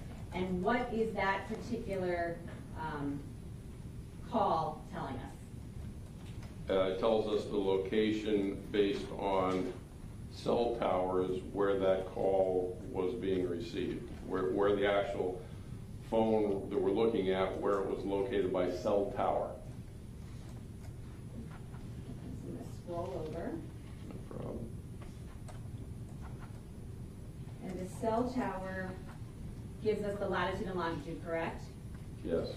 Okay. Does it also give us an approximate address of where that cell tower is located? Yes. Okay, and what's that address?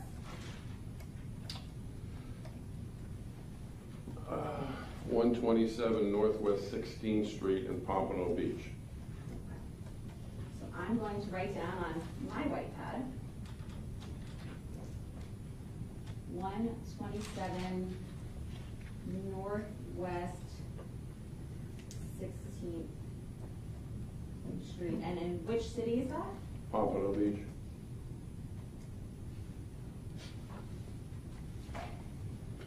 Okay. So 3 p.m., or 3:06 p.m., I should say. William's cell phone is seen there. Yes. And that particular cell site location, what is that near? What address is that near? Diedrich Williams' home address of 550 Northwest 17th Street in Pompano Beach.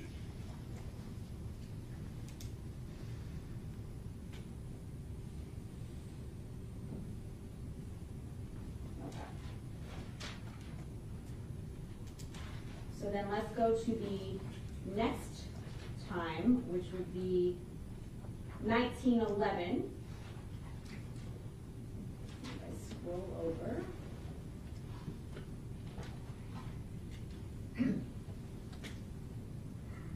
That would be line 376. Yes.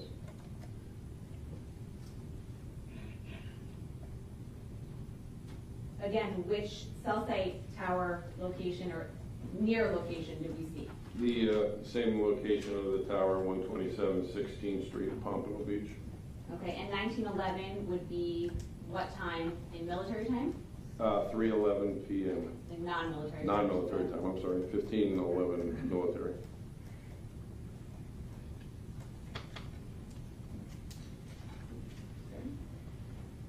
So I wrote down there, 3:11 p.m., Williams phone, also at that same cell site location. Yes. All right. Let's now go to 1954, which will be the next line. And what time would that be? In Military time, 15:54, regular people time, 3:54 p.m.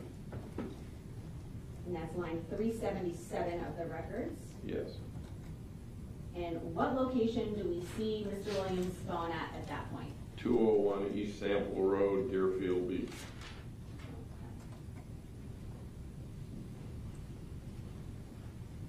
So I'm going to write down that address.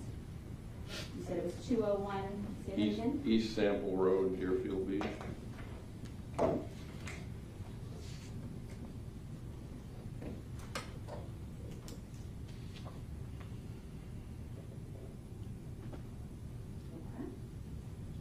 And you said that was 3:54 p.m. Williams phone. Yes. And what location of that cell site is that near? It's the tower near Riva Motorsports.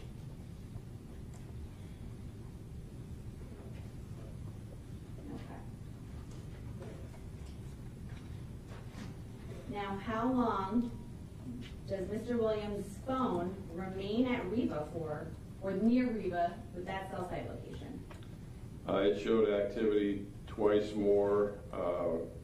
The last time, according to my report, was at 1957 UTC, which is military time 15:57, which is real people time 3:57 p.m. And as I scroll down this list here, we can still see 201 East Sample Road as we go down the lines, correct? Yes.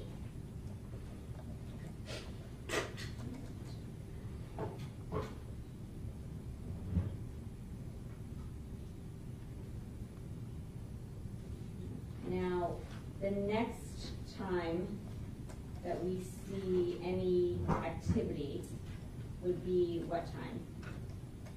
1957 UTC. And that would be line 383. Right. And what is that location? That is 1725 Northwest 31st Avenue in Fort Lauderdale. Okay, so now 1725 Northwest 31st at Fort Lauderdale. And what time did you say non-military time? Non-military time would be, you gotta go back to the line you just showed me, which was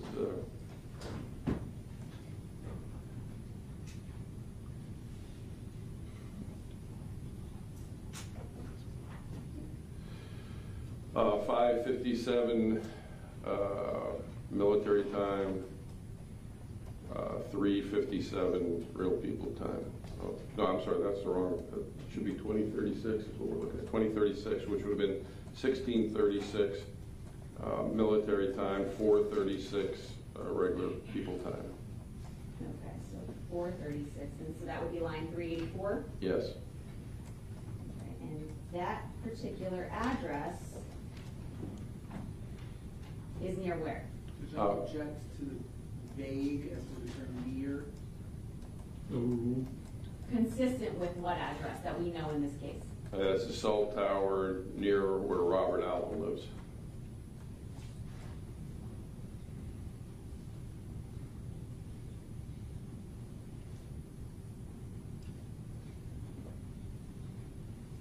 So 4:36 p.m. Williamstown. Okay. Let's now go to Mr. Newsom's phone.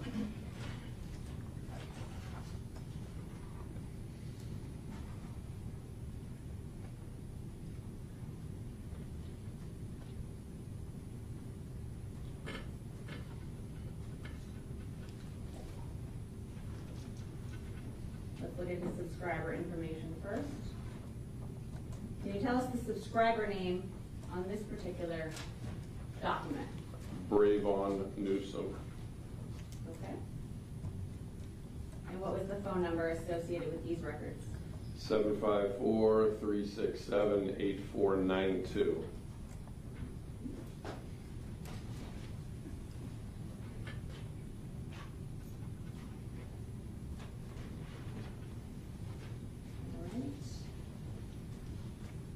Let's go to the first cell site that you reviewed in your investigation that was relevant to this case, which would be 1755 UTC time. Yes.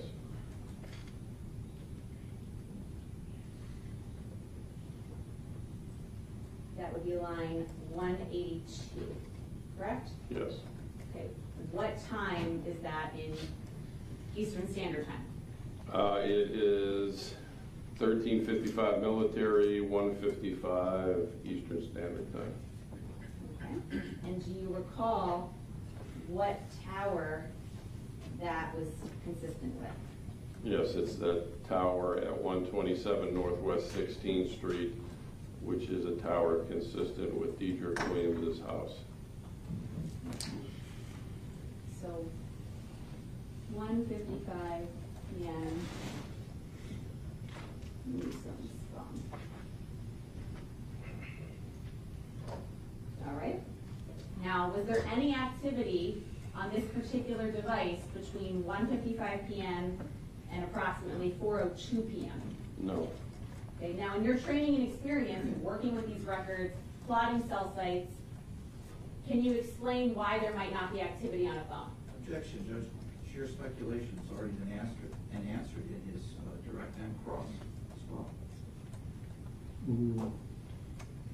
It could be the phone is not being used or the phone has been turned off.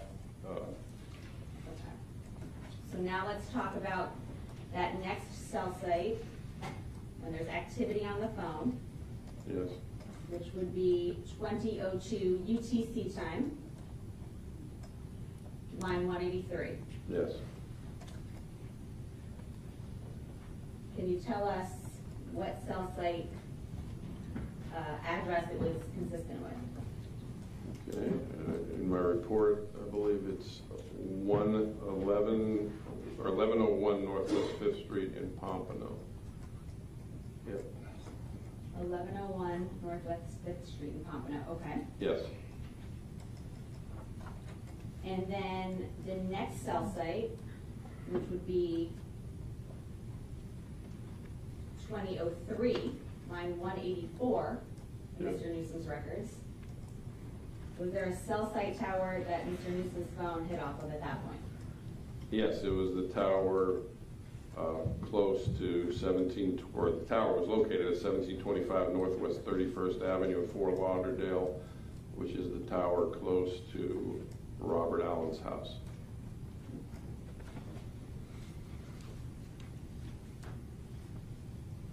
So that would be 4:03 p.m. Okay. Now let's go to Mr. Boatwright's cell site records.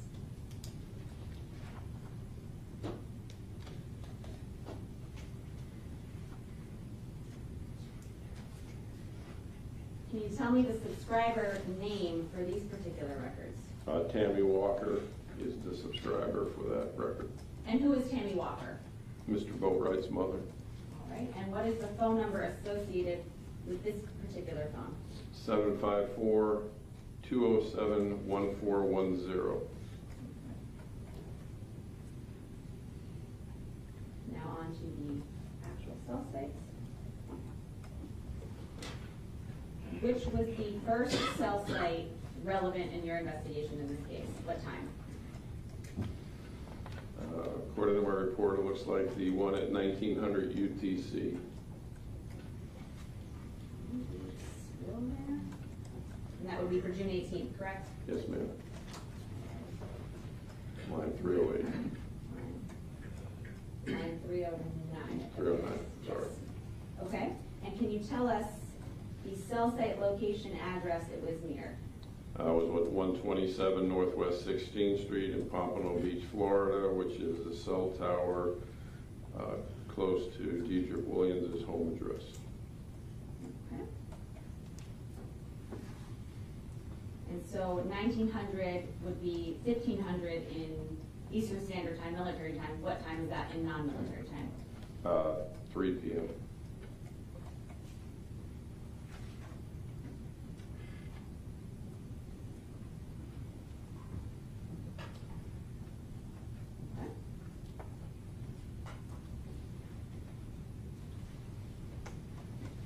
The next cell site I want to talk about is the next time it has phone activity, which would be 1936, line 310.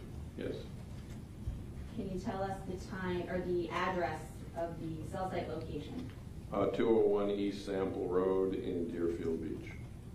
Okay, and what is that cell site location consistent with being near? The tower close to Reba Motorsports. All right.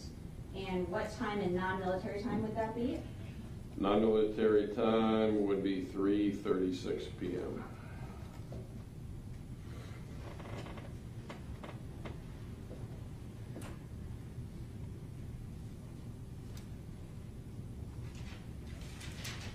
Okay.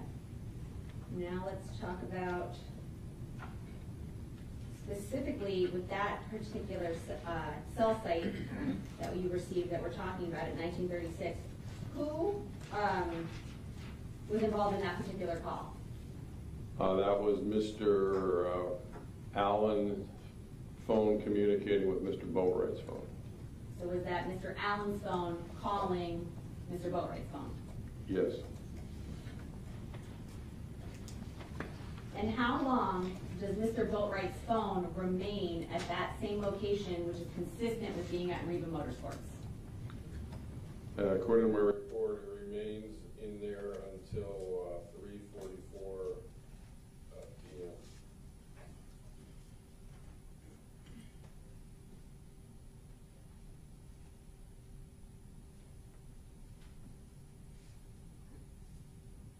Now the next cell site would be 1937, which is line 311 in these particular records.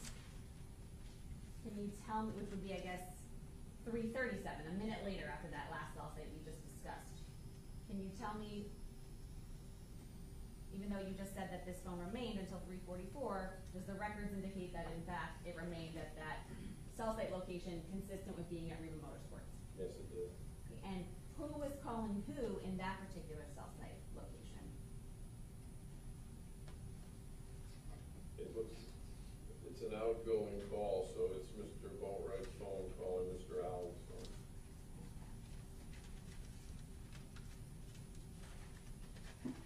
Now let's discuss the next cell site that's relevant to this case, which would be 2009, line 314. Yes.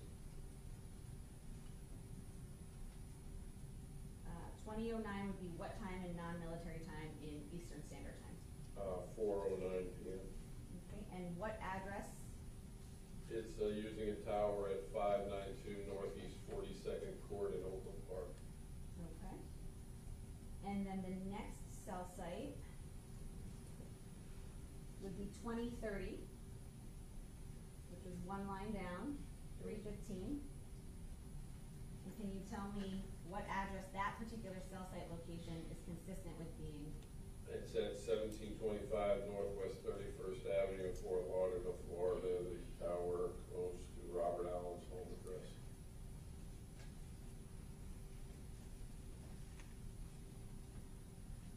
So that would be 4:30 p.m.? Yes, ma'am.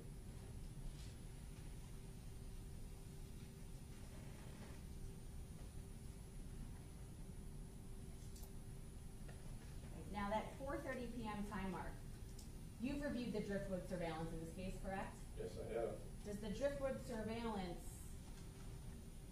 match up with the timing of that cell site particularly? Yes, it does. Let's talk about Robert Allen's cell site records.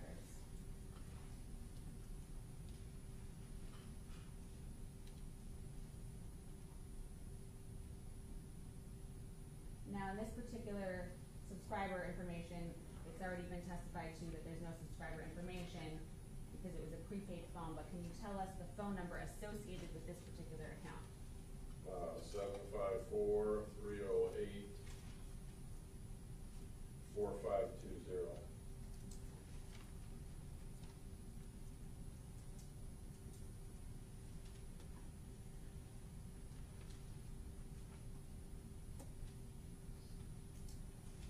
So let's talk about the first cell site relevant to this case, which would be 1903 on 6/18 of 2018.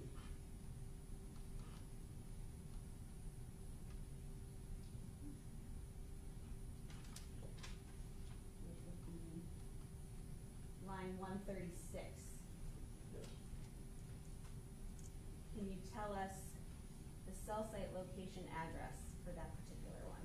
At that time, which is 3:03 p.m., the phone is using a tower at 550 Northwest 17th Street in Pompano Beach. Okay. And then what is that near? Deidre Williams' home address. And what time would that be? 3:03 p.m. Now, I know you said 550, but is that Deidre Oh, I'm Williams' sorry. actual address? That's his home address. The tower is actually 127 Northwest 16th Street. I'm sorry. Okay. So at 3:03 p.m., Allen's phone is seen at that same 127 Northwest 16th Street in Pompano Beach, which is consistent with being a Deidre Williams phone? Yes. The next cell site I want to talk about would be the next line down, 137, which is 1936-04. Yes. Can you tell us about that particular call?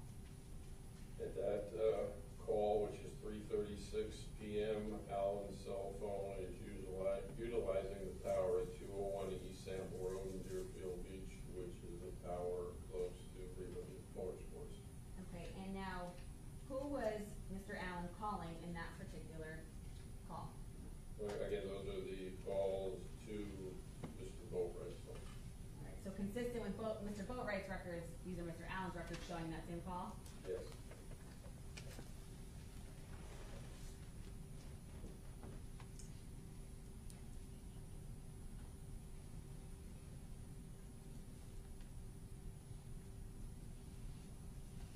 All right. The next cell site I want to talk about would be 1937, line 138. Is that call also consistent with Mr. Boatwright calling Mr. Allen, like we saw in Mr. Boatwright's records? Yeah, you see, it's an incoming call, and it's at the same location of Riva Motorsports for the tower close to Riva Motorsports. And then the next cell site would be 2226. No, I think you actually have one between, you have a 2010, I believe. 2010, I'm sorry, let me go back.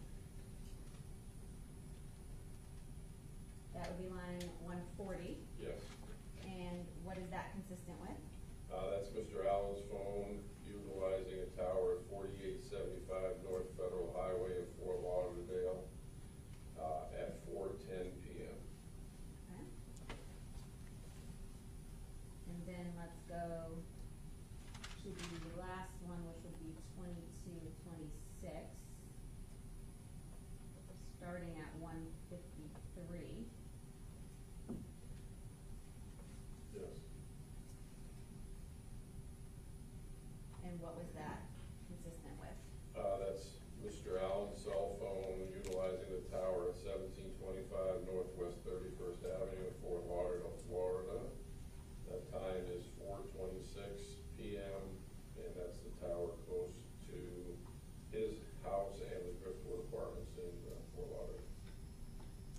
Okay. And 2226 would be what time in non-military time?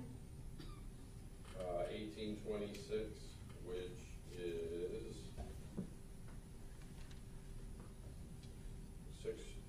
4:26. 1826. I'm gonna have to do the math right now. Yes, please do the math. It's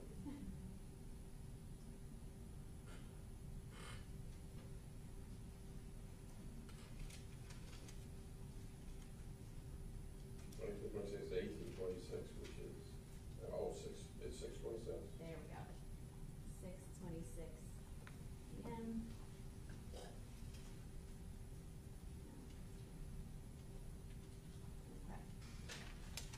Now, just want to double check something.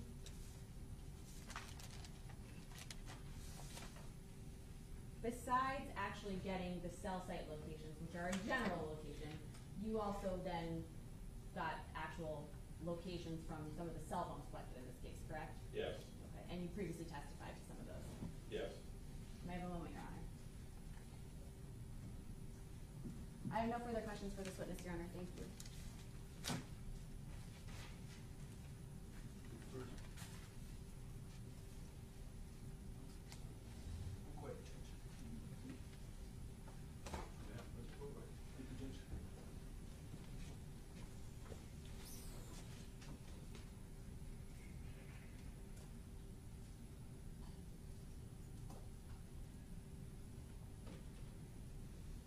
Good afternoon, sir. I'm going to stay on Mr. Allen's phone. We're still looking at the data from Mr. Allen's phone, correct?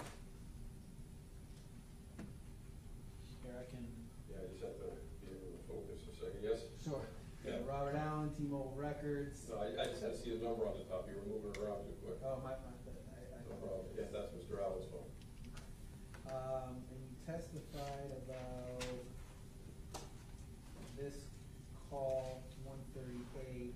It's really small. He also received, Mr. Allen received a call at 3:41 p.m., correct? In line 139? Yes. All right. And that call was lasted 90 seconds, correct? And we see that in column C here? Yes. And that call came from a phone number 754-245-1737, correct? Yes. And we see that in here. So just to be clear, so this is the call, line 138, well, I should say 137 and 138. These are the two calls which you indicate were calls that came from and received by a phone that you later attributed to Michael Bori, correct? Yes.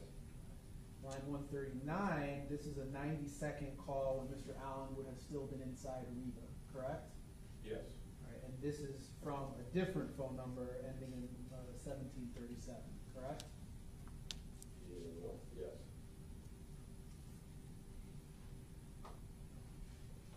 Nothing further? No questions, Your Honor, thank you. No questions? No redirect, Your Honor. Thank you. Thank You you. are excused. Appreciate it. Thank you.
I'll go Robbery second. to the, right?